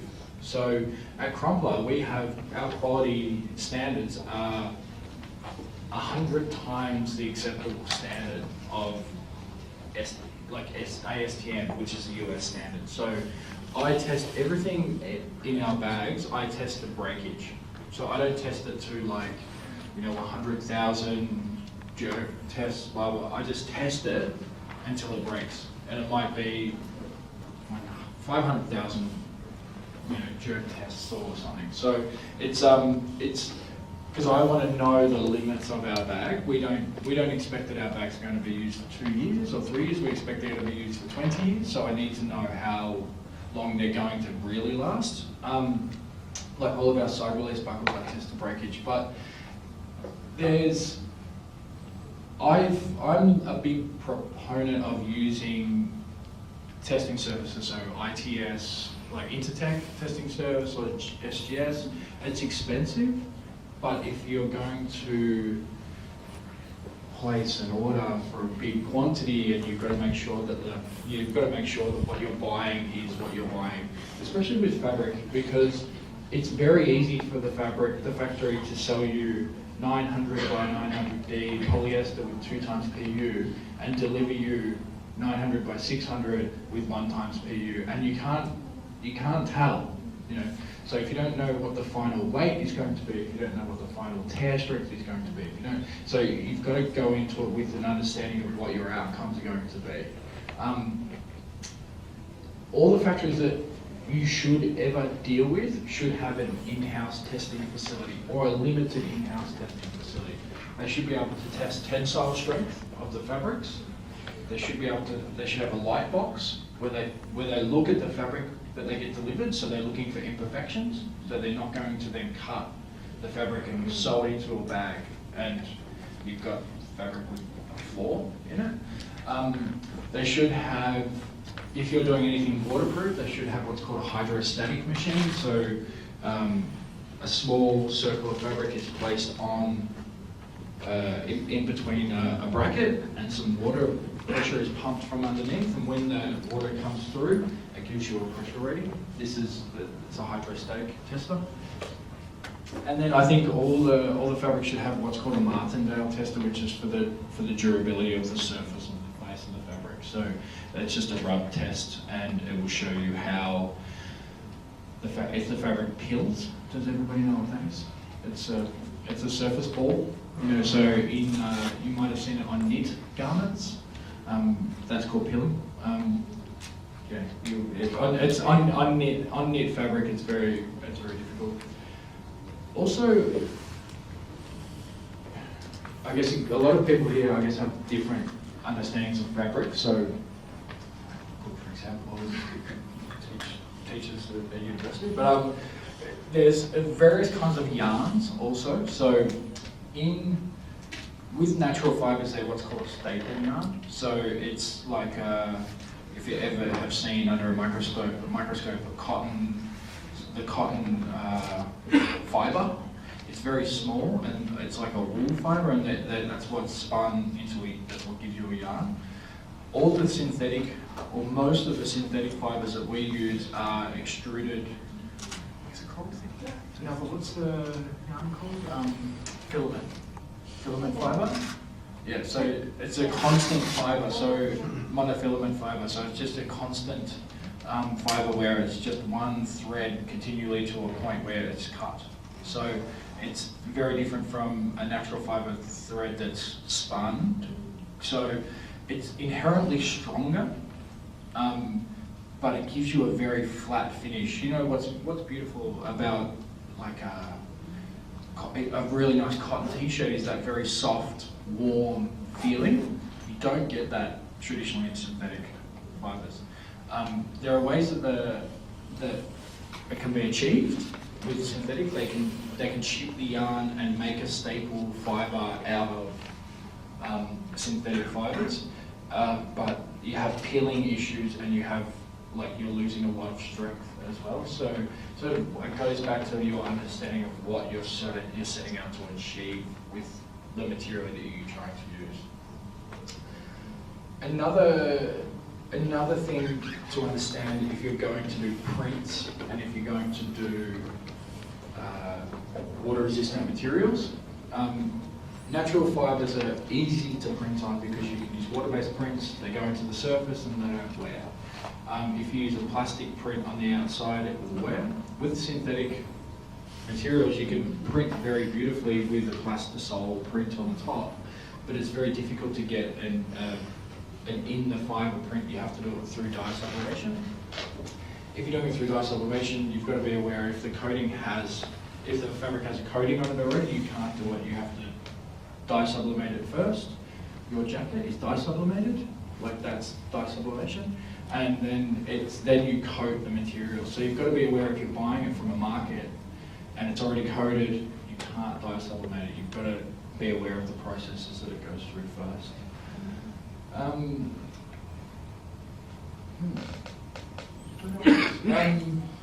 Does everybody know about? Does anybody want to know about like ripstop fabrics, for instance? Does everybody know what a ripstop fabric is? No? Okay. Ripstop fabric was developed for parachutes and camping equipment. So it has it's a very light denier fiber that's woven, and it has a thick denier fiber woven, sometimes 5 millimeters, 10 millimeters apart, so that when the fabric is punctured, it will tear to the edge of that thick denier fiber and it will hopefully stop. And then if it takes a lot more force for it to open up again. So it's not a consistent tear at all, and it's very good for quite high quality outdoor material. But you've got to also watch for that, because fabric factories can sell you ripstop that's just heat embossed, and it looks like ripstop. It's very hard for a person that doesn't know the material to see it, because it feels like ripstop and it looks like ripstop, but then the moment you cut it and tear it, it'll just run. Yeah. Also, don't be precious about your materials. Break them. Cut everything, check it, break it, look at it, burn it, because people will try and sell you leather that's not leather. They'll try, and faux leathers are phenomenally good these days. Like, you cannot, they put the leather smell in the material. They will use a lot of offcuts of leather and compress it into a thicker leather. I always try and see the hide. Like, try and see an uncut hide. Even that is not a guarantee that hide is an actual hide. It could be cut into a hide. Leather's incredible. So, but yeah, always try and get as close to the source as possible. Try and see the material before it's dyed. Try and see the material before it's coated. Try and see it, what you're buying, before it's finished, because you don't know what's necessarily gone into the process to get it to that finished state, and there's a lot of corners that can be cut to get it to that point. Anybody have any questions? Or anyone think anybody, like anything anybody really sort of wants to know?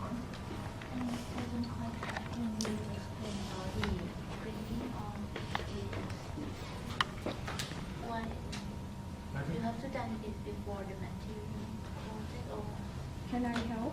Absolutely. ใช่ ก็คือว่าผ้าบางตัวเนี่ยค่ะก่อนที่เขาจะขายเป็นลายอ่ะเขาโค้ดมาแล้วคือเขาเคลือบมาแล้วเพราะฉะนั้นเนี่ยถ้าจะพิมพ์บางอย่างให้มันให้สีมันตรงไปที่เนื้อผ้ามันไม่ติดเลยก็คือต้องซื้อแบบที่ยังไม่โค้ดมาซึ่งปกติอ่ะถ้าไปซื้อเหมือนออฟคัทหรือไปซื้อจำนวนแบบสำเร็จรูปมาแล้วไม่ได้สั่งจากโรงงานมันก็จะโค้ดมาแล้วก็คือเราก็จะต้องเทสก่อนว่าถามเขาก่อนว่าอันนี้เขาโค้ดมาอย่างงั้นมันจะพิมพ์ไม่ติดคือมันก็จะพิมพ์ติดแต่ว่ามันจะออกง่ายมาก แล้วมันมีวิธีทำให้มันติดไหมคะ ไม่ได้ถ้าโค้ดมาแล้วก็คือไม่ได้เราต้องซื้อแบบที่ยังไม่โค้ดมา วิธีของเราเป็น No problem, thank you.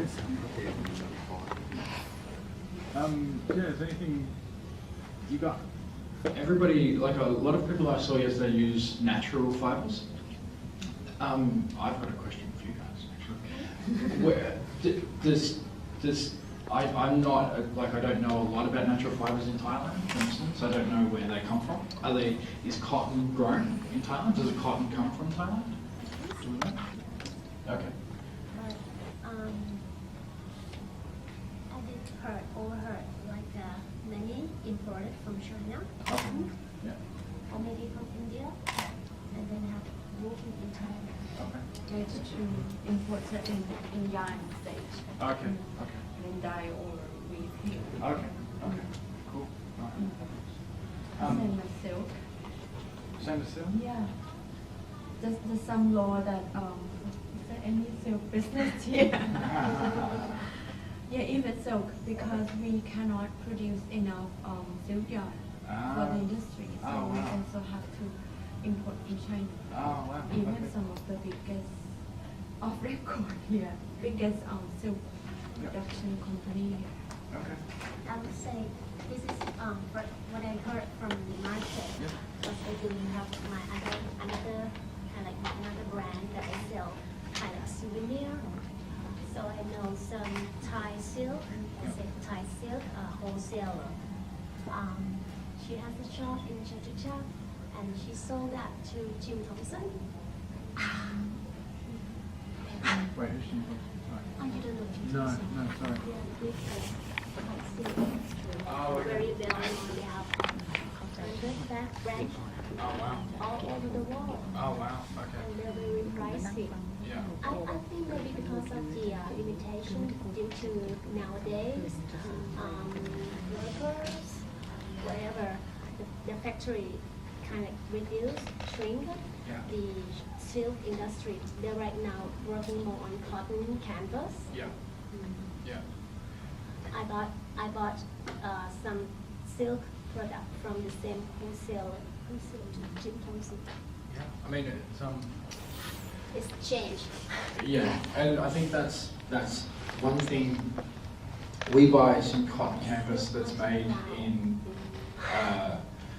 Scotland, but all the yarn is bought from Pakistan. So to understand, I think to understand that it helps you a lot, because if you're, as crazy as this sounds, you being a brand in a country that's thinking of exporting or buying material, you're in the global market. So you're not in isolation. Your war can affect what you do.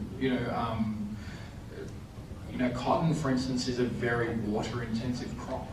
Australia grows a lot of cotton. The environmental movement in Australia hates the Australian cotton industry because Australia is a very dry country. It's one of the driest countries on earth.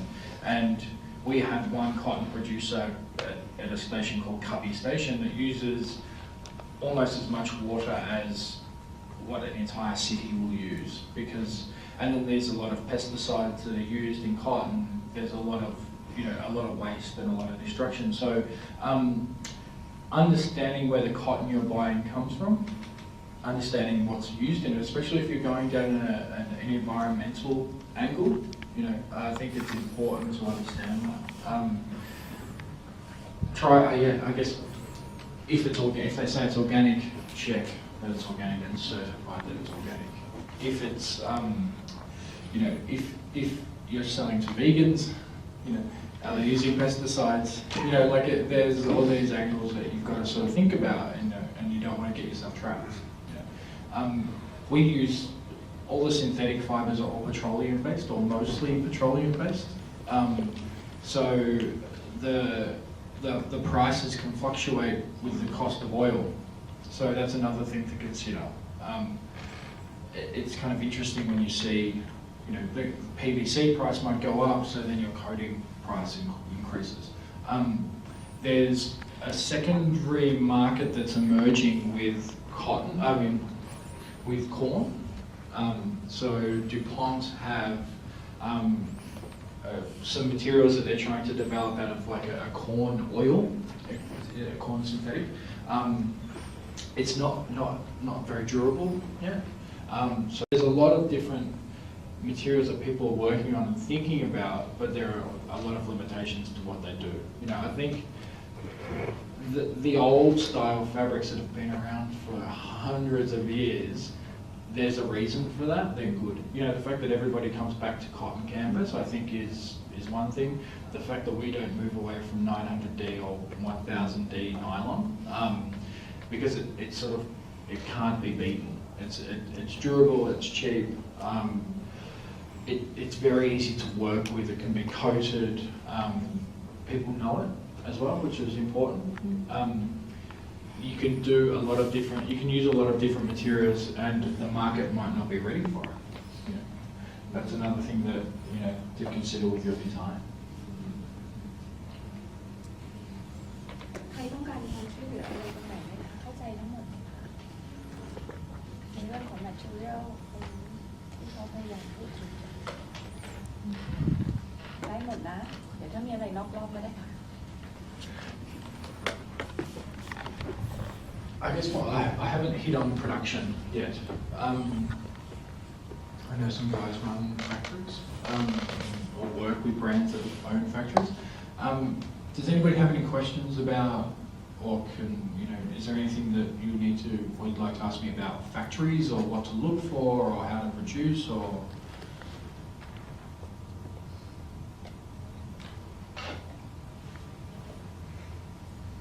I think more in terms of planning.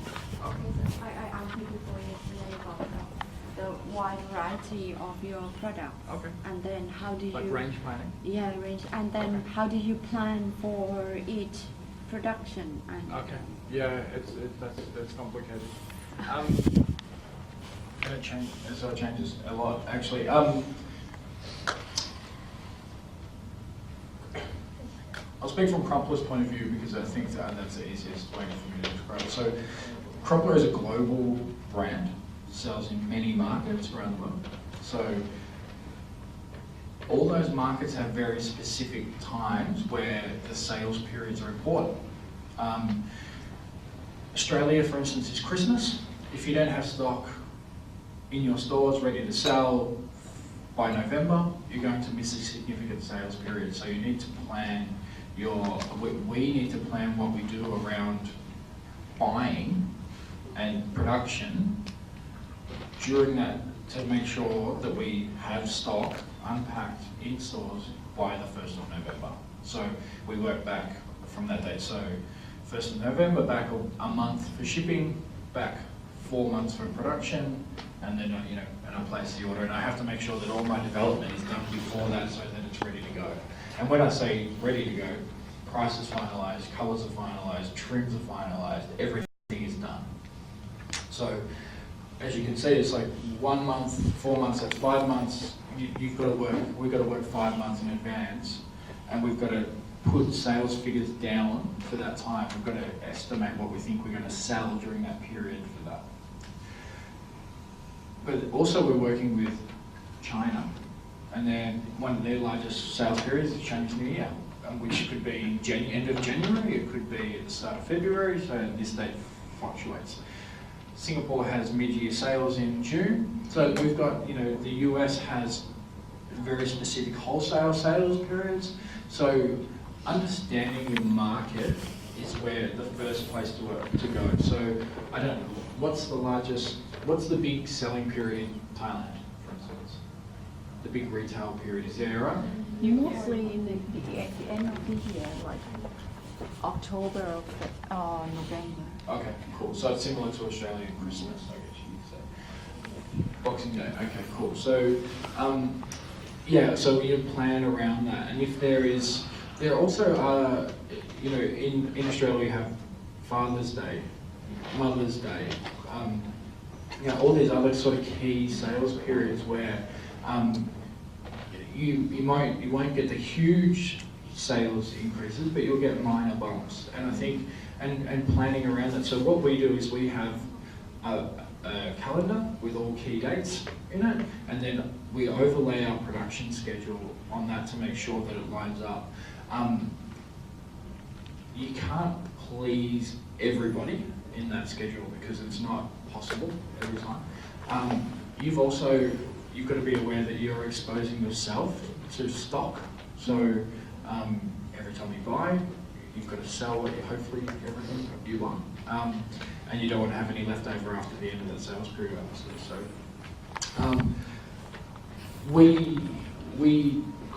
we have 4 key sales periods a year that we buy to, and then we just hold the stock during that time. But we're constantly evaluating that. We might change it we might add more sales periods, we might add less, we might listen to distributors or our retail teams and they tell us what to buy. So how that affects range planning is we're not a seasonal brand. We don't release a bright colour seasons range for summer and a dark colour for winter. We're not that sales affected by season. Certain brands are. Apparel brands are, for instance. You have warm seasons, cold seasons. And also in women's fashion, I think is a little bit more volatile, compared to where primarily unisex, maybe a little bit more male orientated. So something could sit around for 2 years and it might be okay. So I guess understanding all those components then leads into your range, and where that can break down, where you can break that down is you can break down by price. So you could be like, I need to have product at key price points, or I need to have certain key silhouettes. So if you're an accessories company, you might have an iPhone, iPad Mini, iPad, or if you are like us, like a bag brand, you might have a messenger bag, a tote, a backpack, and then so you'll have these key silhouettes, and then you might have those key silhouettes at certain price points. You might have 4 backpacks at certain price points, or so I guess trying to work out the strategy that you want to employ with your ranges is key for that. So that's where that's mostly what I do. So I analyse what our market is, I analyse the way that we're going to go, I analyse all of our sales, and then I piece together a range plan based on what I think the next move is going to be. And then Yanni, our lead designer, will interpret that brief as I showed you guys yesterday. So, but it's important. Saying that though, there is the other way of just making something that you want to make, you know, and then hopefully the market comes to you, you know. So. What do you do during that? Leftover stock. Yeah, no, that's a good question. Okay, So sorry. no. So we do have a clearance strategy. So like we have some clearance outlets that we have in Australia. So we sell stock at discount, end of season stock. Crumpler doesn't go on sale. That's a business strategy that we make. We don't discount. So what's that? Sound funny to me, sorry. What, that we don't discount? Yeah. Yeah, no, we don't. It's Please do. no, just save up longer.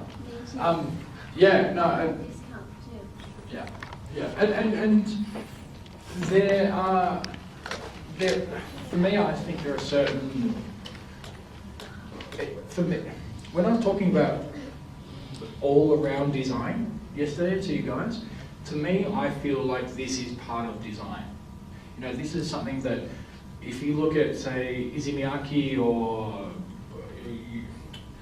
God, like any good designer, Galliano or Versace or whatever, like a phenomenal designer that has a business around design, they understand market, customer, price, logistics, design, delivery, like the whole thing. When you're designing everything. You know, you're not just designing a product, you're designing an experience. You know, so if you look at the Four Seasons hotel chain, for instance, right? That's a designed experience. So you're not just, it's not, the designer's not just thinking about the linen or the so you've got to think about when you're designing, and even if you're not selling it yourself, if somebody's selling it for you, how they're selling your vision is important. Don't let anybody mess with it. Make sure they have the tools to sell it properly. Because if they don't, they're letting you down, right? And then if somebody doesn't deliver it on time, they're letting you down. If somebody doesn't sell it at a retail store properly, they're letting you down. Do you know what I mean? So it's like the whole thing is worthless. You could have the best design in the world, if you can't get it to market, it's pointless. You know, so I don't know where I was going with that, but I guess it's just to think about it. Think about all the, you know, the whole point, the whole angle of the design. So how do you if you stop it? So we send it to clearance. Clearance is discount. We do discount. So it's where with discount and clearance, there's certain ways. So we have a clearance shop, so we don't go on sale. So anything that we don't sell by the end of the season, or if we're updating a colour or shape, we'll put it in our clearance outlet and we'll discount it at a set percentage. So we'll say we'll just go to 30% off, and then we'll just sell through. Some retailers use clearance as a strategy to drive sales, and some brands, and I understand the strategy, is that they think they're giving back to their customer. So they're offering their customer, they're saying to their customer, thank you for being our customer, we're going to give you a chance to buy our stuff cheaper. Right, so that's nice. I think if that's a legitimate clearance or sales strategy, fine. I don't have any problems with it. We have like a VIP list, like we'll have a VIP list, or we'll have a sale maybe on our birthday. So like we'll have a 1 year sale in our, like a birthday sale for our shop. So that's something that we do, and we feel like that's giving back to our customers. But we don't want to devalue our product by going on sale. You know, we don't want our customer to look at it and go, I'll just wait. Yeah, or that we're ripping them off by putting too much margin on it and going back to sale. So that's, you know, there's a lot of complex strategy areas. Do you worry about copy product? Yes. A lot. To manage. Yes. I think 5 years ago, my friend brought me Crumpler 3 bag and 5,000 baht. Yeah. It's very cheap. Yeah. Yeah. I think you know how to manage the copy product. I don't know. I try. As hopefully all your brands become huge and somebody copies you one day. No, it's hard because when somebody copies you, it's obviously what you're doing is working really well. You know, they like you enough that they think they can. Yeah, you're famous enough that they think they can rip you off. You know, all the big brands around the world are all copied, and for me, I think that comes down to your supply network. So making sure that you're managing your whole supply network, making sure that the manufacturers you're working with don't run what's called a night shift. So they'll run your product all day, and then they'll turn off the machines and go home, and then the night shift comes in and they run the machines all night, and then they sell them in the local market. You know, you've got to be aware of that, because every time you give something to a factory to make, you're giving them your intellectual property. So you've got to make sure that who you deal with is reputable and they're not going to rip you off. You know, I won't work with factories that generally supply local markets. You know, like I won't work with a Chinese factory that supplies Chinese branded products to the Chinese market, just because it's too easy for them to take what I have and copy it. You know, if they go and buy it and copy it, I can't control that. You know? We do a lot of. We work with a company in America, a security company. We put some labels in our bags to make sure that to show that they're authentic, and we go through and we prosecute people that copy our products. But it's time consuming and it takes up a lot of energy. It's very difficult. I think very few percent of people who would buy your product would say if they buy the fake one, they wouldn't buy your authentic one anyway. So it's kind of different. Yes. Custom. It's when they think it's real. That's the, you know, and that's the challenge. You know, if it's in a shop that's, you know, in a mall but it's selling like a fake bag that looks relatively real, that's the issue. You know. So this is which can weigh you down because the quality is generally not the same. Mm-hmm. มีใครอยากถามคำถามจะให้ช่วยถามได้นะครับ มีใครอยากถามผมไม่ถามเองครับแต่ถ้าถามเองได้น่าจะถามเพราะว่าเขียนอยู่ที่นี่แล้ว Okay, I think we can go where we can go and make a bag. ตอนนี้ขอ coffee break นะคะ coffee break for 10 minutes everyone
Sewing machines are out there. I need 100 by the end of the week. No, so 400. 400. We've got a store opening too. Can you write an invoice for me? Sorry. So this section here is, where's that to? Is that Barney still around? I've got a Western one here. I got the Western? Yeah, sorry. No, that's okay. We've got the Western, it's all right. The special thing about our bags is that it's a one-piece pattern. So you can make the whole bag without the strap, obviously, from one piece of one-piece pattern. So Dave has the Western lawn here.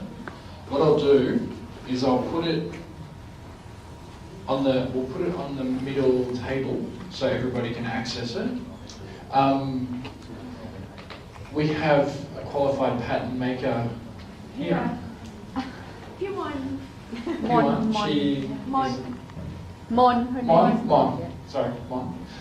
Mon's a pattern maker, so I'm not a pattern maker. I know a little bit about patterns, but so I think get your cardboard and make a small model, like it doesn't have to be full size, but make a small model of this bag.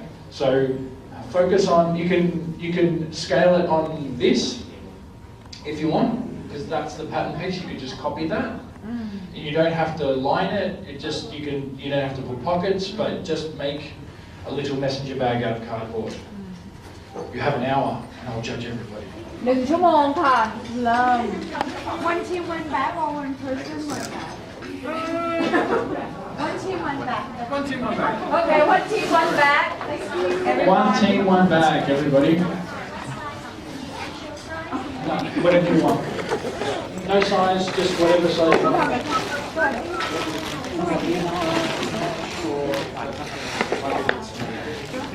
หรือเราจะย่อไซส์ลงก็ได้เอาขนาดไหนก็ได้ตามที่เราต้องการแต่ทุกอย่างมันต้องไปด้วยกันหมดนะคะถ้าคุณย่อลงทุกส่วนมันก็ต้องย่อตามไปด้วย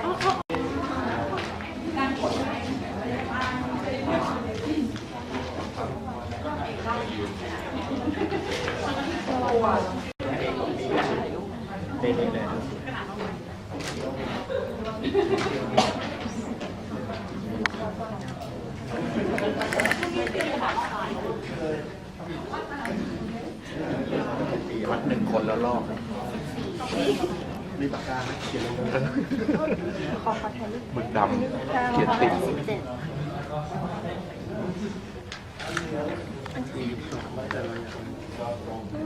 ทำกี่ชิ้น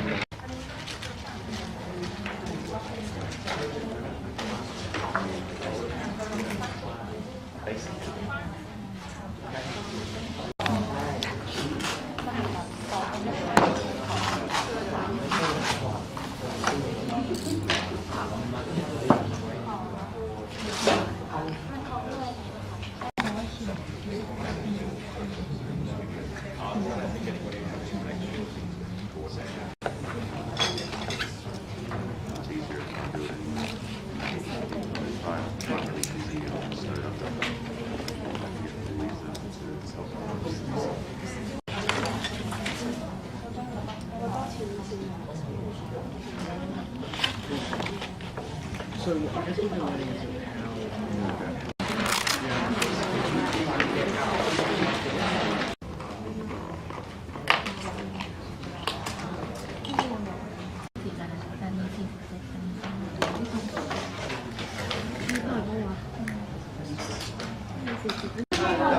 30 minutes to go. Countdown, no pressure.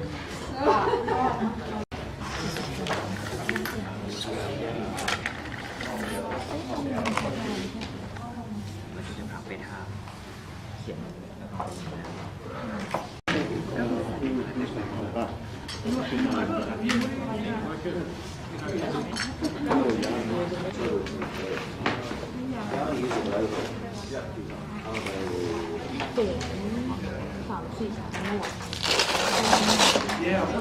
เราก็ต้องการชิ้นเล็กอีก2 ชิ้นคือตรงสีดำเนี่ย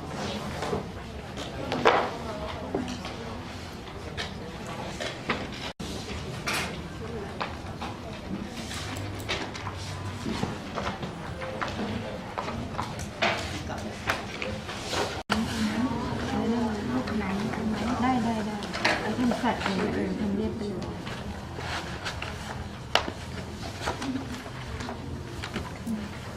ถ้าเราไม่ทำ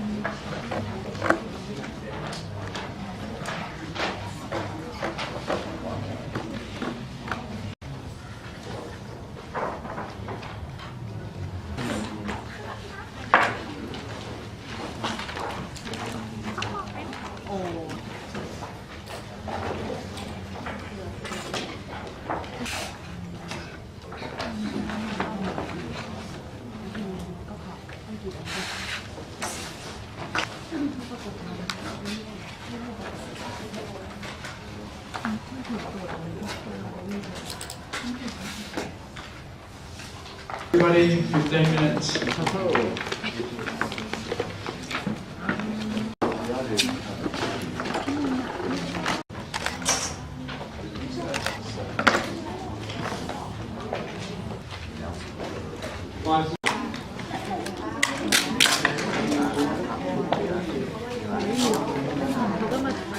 Hey, you finished?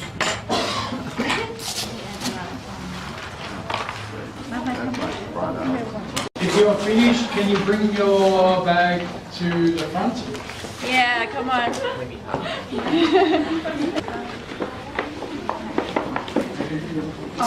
ผมเป็นพี่น้อยมากเลยอ่ะ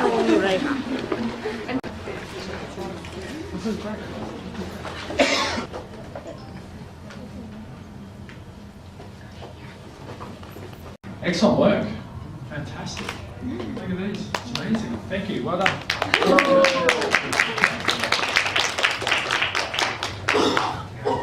This is a very important stage in the design process, right? Because it showed you in an hour you could make a prototype that actually worked. Fabric. You can make a bag. It's easy. So, you know, and you can get very creative like this. The velvet on it.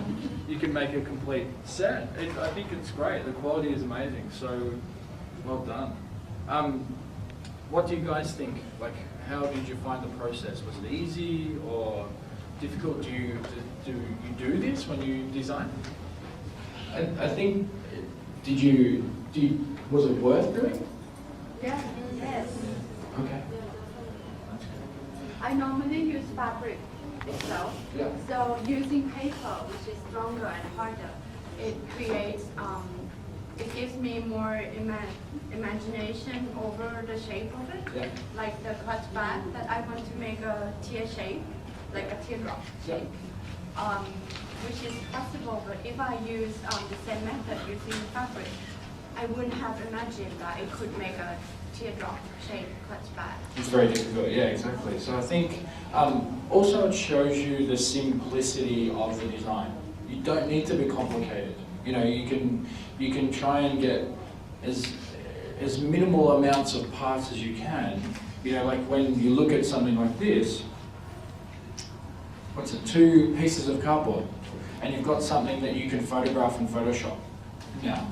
So you can be like, oh, if I change this shape, or if I bring this up and I put a line here, or if I put a zip, it's very easy to play around with the proportions of the back. You know, you could be like, oh wow, this is like a really cool size. I hadn't thought about this. I was thinking of something bigger. You know, I think it's great. It's such an important step that not a lot of people do. You know, whereas as you can see the results, you guys have made a collection of bags in an hour. You know, and so you think about in a day how many times you can prototype before you waste your time on making something that won't work.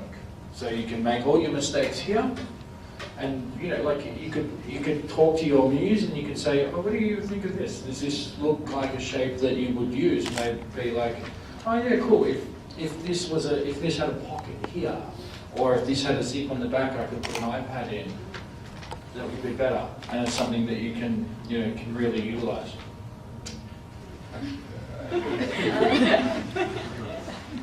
For headphones? Oh, it's got Velcro. And the straps. Great. But even this, like as teeny tiny as this is, it's cool. But proportionally you can see how it works, right? You could do that in 10 minutes. It's very easy to do. ทุกท่านคะเดี๋ยวรบกวนนิดนึงนะคะช่วยกรอกแบบสอบถามนะคะแล้วก็ก่อนที่จะพักเที่ยงคืนที่น้องที่อยู่ข้างหน้าโต๊ะนะคะข้างนอกนะคะแล้วก็เดี๋ยวทานอาหารที่นี่วันนี้อาจจะให้เวลาพักเที่ยงเยอะหน่อย45 นาทีนะคะโอเคค่ะจะได้คลายความเครียดที่เกิดขึ้นจาก1 ชั่วโมงเมื่อสักครู่นี้ด้วยนะคะขอบคุณมาก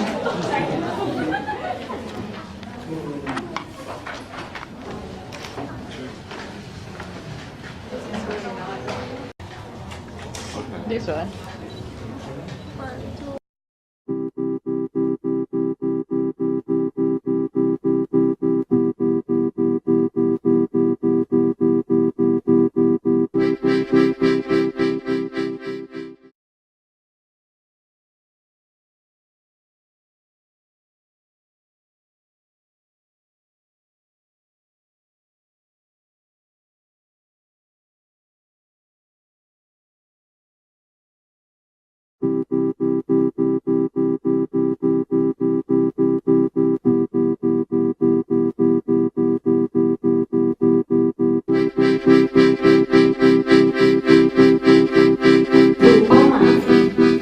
ตอนนี้มันมีอยู่2เป้านะคะคือตอนนี้เหมือนกับทุกคนกำลังหมกมุ่นอยู่กับแบรนด์ของตัวเองเรากำลังดูอยู่ว่าเฮ้ยเราจะพัฒนาไปทางไหนดีเราจะทำยังไงแบรนด์ของเราถึงจะก้าวขึ้นไปสู่จุดที่เราวางไว้หรือมากไปกว่านั้นเวิร์กช็อปกันเรามีจุดประสงค์อยู่ซึ่งเป็นจุดประสงค์รวมของทุกคนนะคะซึ่งพวกเรามีจุดประสงค์เดียวกันจุดประสงค์ร่วมกันที่จะต้องทำให้มันบรรลุพร้อมกันนั่นก็คือนับจากวันนี้นะคะเราจะมีการบ้านให้นะคะแล้วทุกคนก็จะต้องทำการบ้านตัวนั้นและจะต้องนำไปพรีเซนต์นะคะนำไปพรีเซนต์ในวันที่ 21 ตุลาคมนะคะซึ่งนั่นหมายความว่าคุณมีเวลา1 เดือน one month only นะคะซึ่งนับจากวันนี้ไปคุณมีเวลา1 เดือนและระหว่าง1 เดือนนี้เวลาที่คุณเดี๋ยวโจทย์หรืออะไรก็แล้วแต่ที่เราจะให้ทำเนี่ยเวลาที่ส่งการบ้านเราจะส่งเข้าอีเมล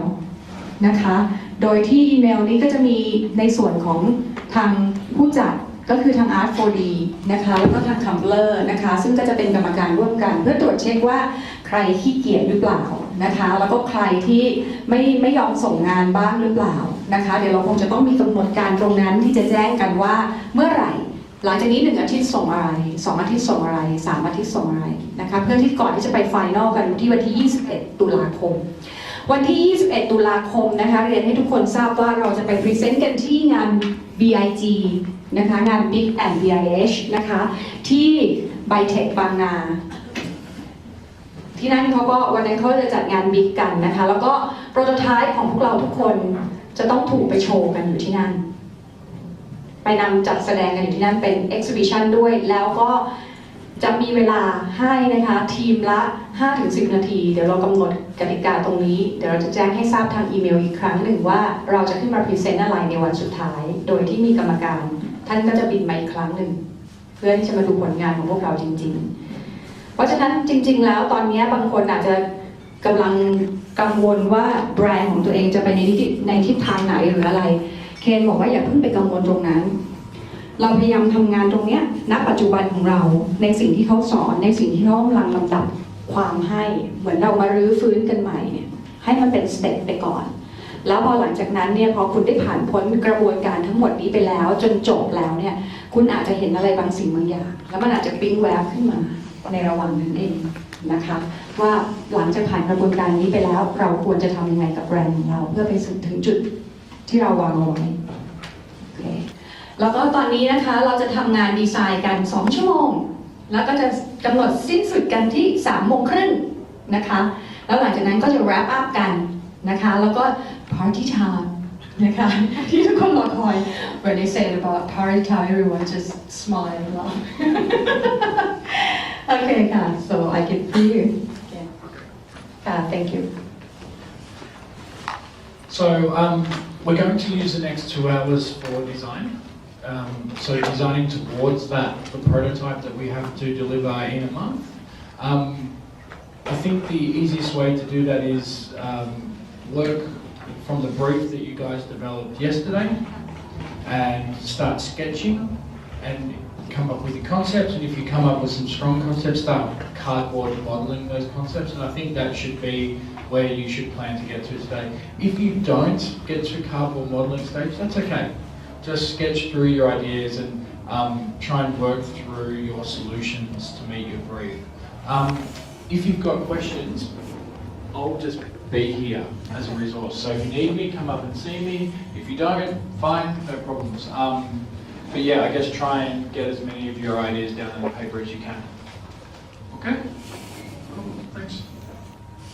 จริงๆอยากจะแนะนำว่าให้ช่วยมีคำถามหน่อยเถอะนะคะแล้วระหว่างทำงานเนี่ยถ้ามีคำถามให้รีบมาถามเลยเพราะมันจะดีกว่าการถามผ่านอีเมลในระหว่างที่เราหลังจากนี้ไปนะคะแล้วก็โอกาสที่ทางดีไซเนอร์ที่เปิดโอกาสแล้วเป็นนักพัฒนาผลิตภัณฑ์เองที่จะมาแล้วให้ถามอย่างใกล้ชิดเนี่ยมันค่อนข้างน้อยแล้วมันสายตรงกับงานของพวกเราด้วยที่เราอยากจะทำกันก็คือเรื่องกระเป๋ามีอะไรสงสัยเดินเข้ามาถามส่วนตัวได้เลยค่ะ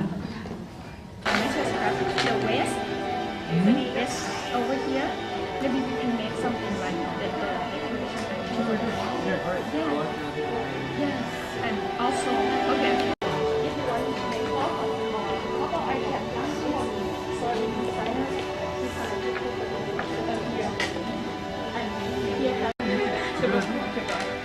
Yeah, and this can be the chocolate. If they want to. You'll start putting everything into this and you'll forget what it's all about.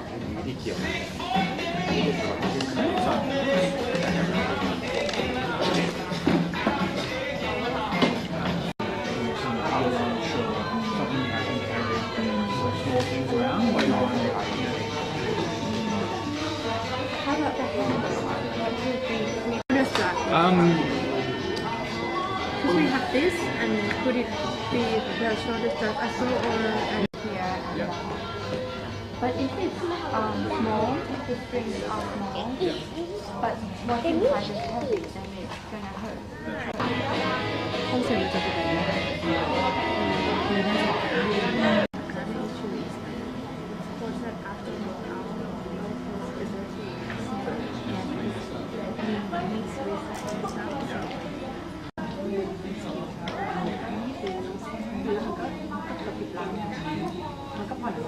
No, that's the whole. I get great, good start. It's a very, very good start. I think that's your words and your price that you're going to achieve. So with your price, right, being at a low, maybe money at that price.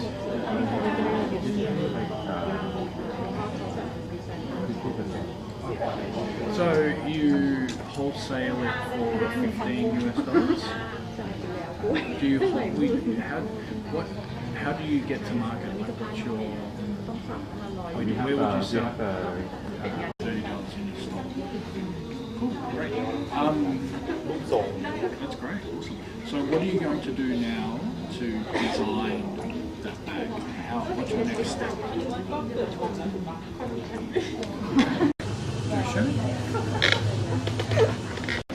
If it was a type, perfect, that's great. It's just you got to start somewhere. Scratches on a paper. And so they have own concept build. Yeah. They can wear stick with me. Okay. So we didn't look only focus in yoga, Yeah. maybe with fitness to not that specific. But we think that it should be light, Yeah. but durable. Okay. Or Like a shoulder strap. yes, Yeah. functions. I think yeah, or maybe backpack. Absolutely. I think exploring various ways to carry.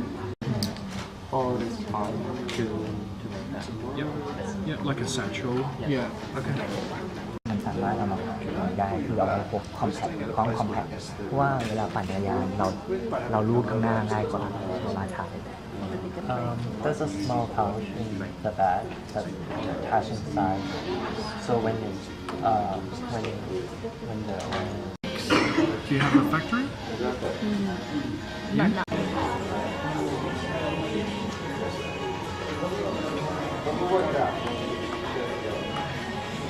แบบเป็นโพสแบบเขาสามารถแบบพับลงมาได้แบบ can fold out you can strap very flexible Yeah, adjustable length. Yeah. for back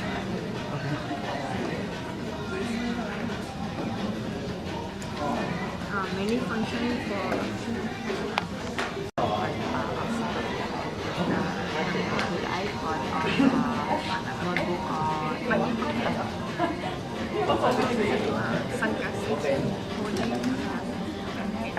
Okay. These are all, sort of slightly different shapes. Like one's a sort of sailboat, the other one's pyramid. This one's more of an organic shape. So it's like if I put this bucket in here, will it fit? If I do these straps, I really start pushing out in cardboard first, and then start. Then I guess find the direction where you got the detail in the fabric.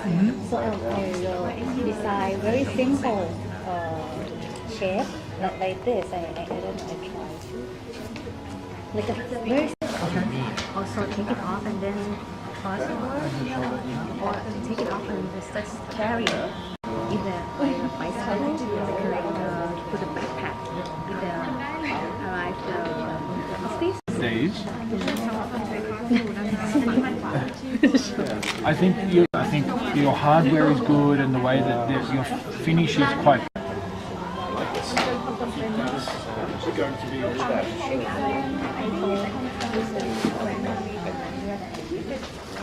lower than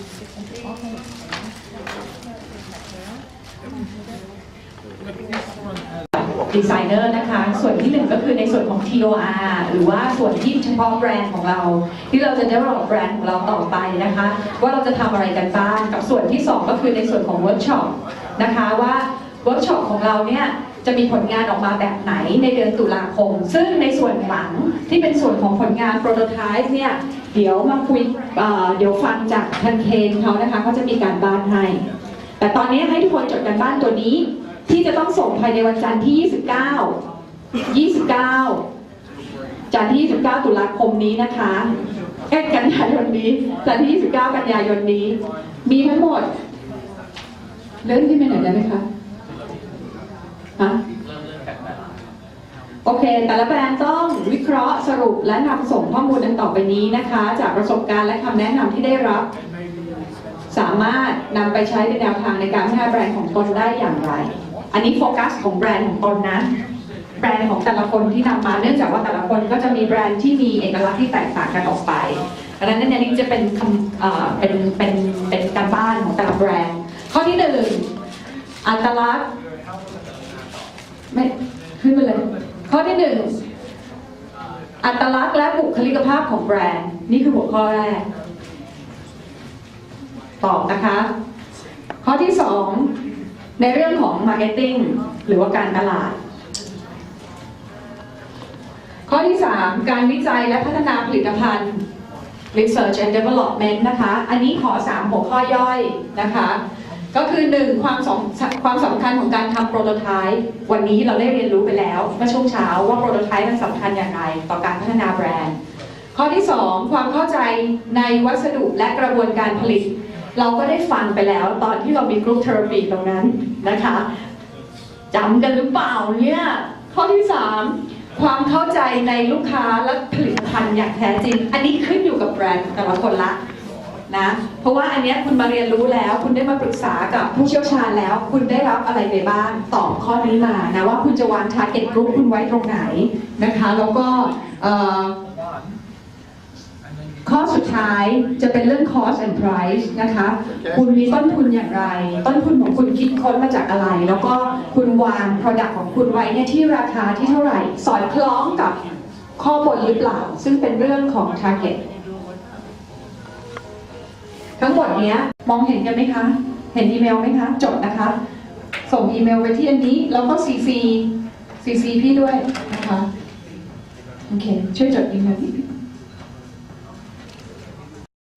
ทวนใหม่นะคะ4 ข้อ ข้างบนขึ้นไปเลย ไม่ต้องสนใจ นี่เขาให้ตอบแบบเชิงให้รายละเอียด อย่างที่บอกนะคะว่าการบ้านครั้งนี้เจาะไปที่แบรนด์ของคุณเอง ภายใต้หัวข้อแบรนด์ของคุณเอง อย่างเช่น ถ้าเป็นอมริตก็ภายใต้แบรนด์อมริตนะคะว่ามาเรียนรู้แล้วเนี่ยเราคิดว่าอัตลักษณ์ของเรา identity ของเรา personality ของแบรนด์เรามันจะเป็นไปในทางไหนอย่างไรข้อแรกให้ยกตัวอย่างด้วยนะคะ มีตัวอย่างประกอบด้วยเขียนมาให้ละเอียดมากที่สุดเพราะว่าทั้งหมดนี้จะต้องถูกนำไปพี่กับดร.เก๋จะต้องนำไปวิเคราะห์แล้วก็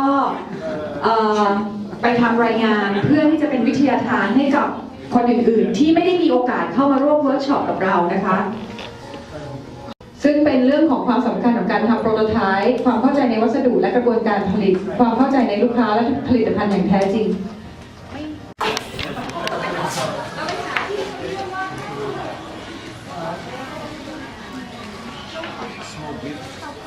บัตรรถที่ร้านด้วยนะครับ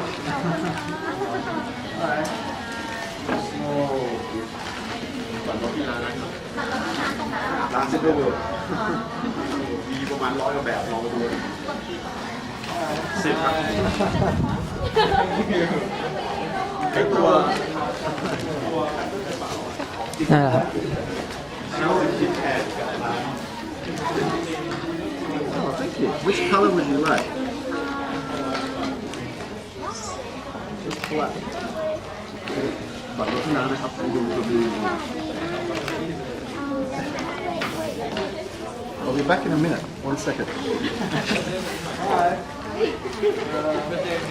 ไม่ยอมให้รถ เอาสินี่ บัตรรถที่ร้านนะครับ ได้แล้วเมื่อวานที่ พี่นัทค่ะ Alright. So which color do you like? Black.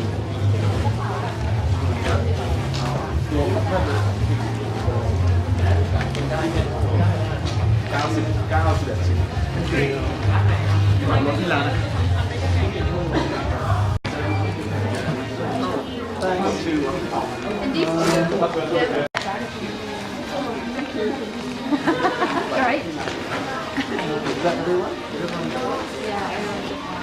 What you've created.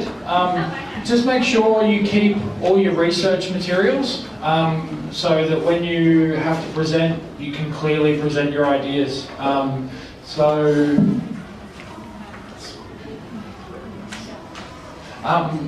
you can clearly present your ideas and put your best foot forward when you make your prototype. So we'll be in touch with how to communicate.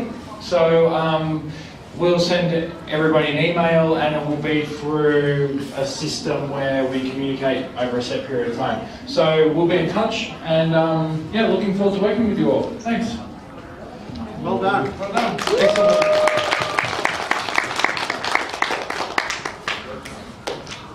เป็นที่เราจะเซตโปรแกรมขึ้นมาหนึ่งแล้วก็เป็นการพูดง่ายๆว่าการทำงานร่วมกันทุกคนในลูปทำงานร่วมกันหมายความว่าแต่ละทีมที่ส่งข่าวสารถึงทาง Crumpler ที่ออสเตรเลียทุกทีมอื่นจะได้รู้ด้วยเพื่อที่จะได้เรียนรู้จากกระบวนการนี้ทุกคนจะได้เรียนรู้ร่วมกันทั้งหมดนะฮะทั้งทีม Crumpler ที่ออสเตรเลียทีม R4D แล้วก็ทั้ง10ทีมเนี่ยครับทำงานกันในลักษณะที่พูดง่ายๆว่าเหมือนกับนั่งทำงานร่วมกันเวลามีอะไรเกิดขึ้นทุกทีทุกที่ทั้งที่ออสเตรเลียทั้งที่กรุงเทพก็จะได้รู้ด้วยกันนะครับจากนี้ไปอีก4 วิในเดือนหน้าวันที่19 ถึง 23จะมีงานบิ๊กนะครับซึ่งหมายความว่าเราจะกำหนดการตอนนี้คือประมาณวันที่15 ตุลาคมจากการทำงานเนี้ยทุกทีมจะต้องพรีเซนต์ออกมาเป็นลักษณะของโปรโตไทป์จากการพัฒนาดีไซน์ของแต่ละทีมขึ้นมาเป็นกระเป๋าจริง1 ใบ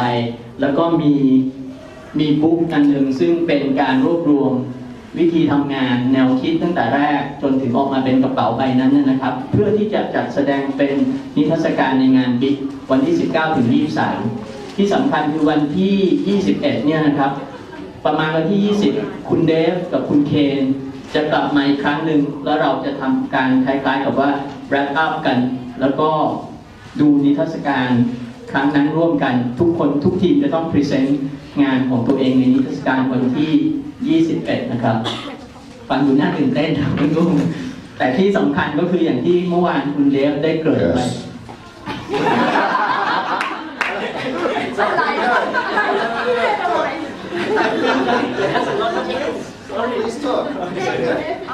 โทษทีผมพูดมากเลยผมนึกว่ามาจาก Crumpler Sorry, I think so.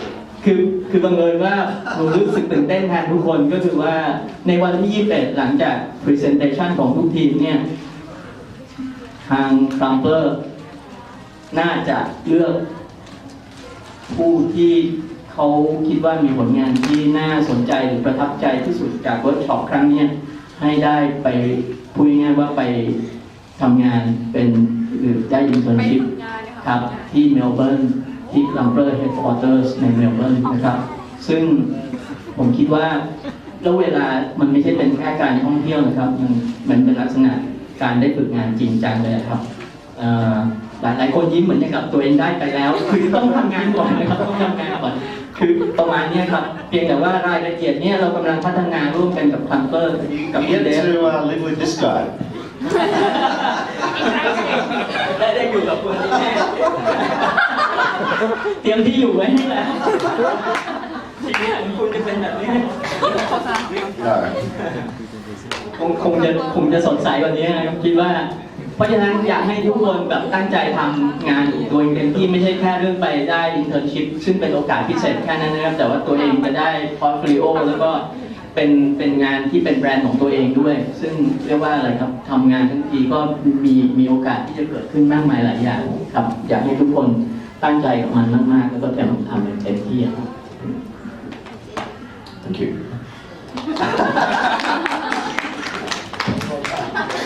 So you have anything to tell about the internship? Melbourne's a very nice place. Yeah, I agree. And it would be a lot of fun. So I think a great experience as well. I think for us to have someone from Thailand working in our studio, and everyone is very excited about this idea. So please consider. Thank you. โอ้พี่ฝักด้วยนะเดี๋ยวถ่าย เข้าตรงกลางว่ะ เอาละค่ะ1 2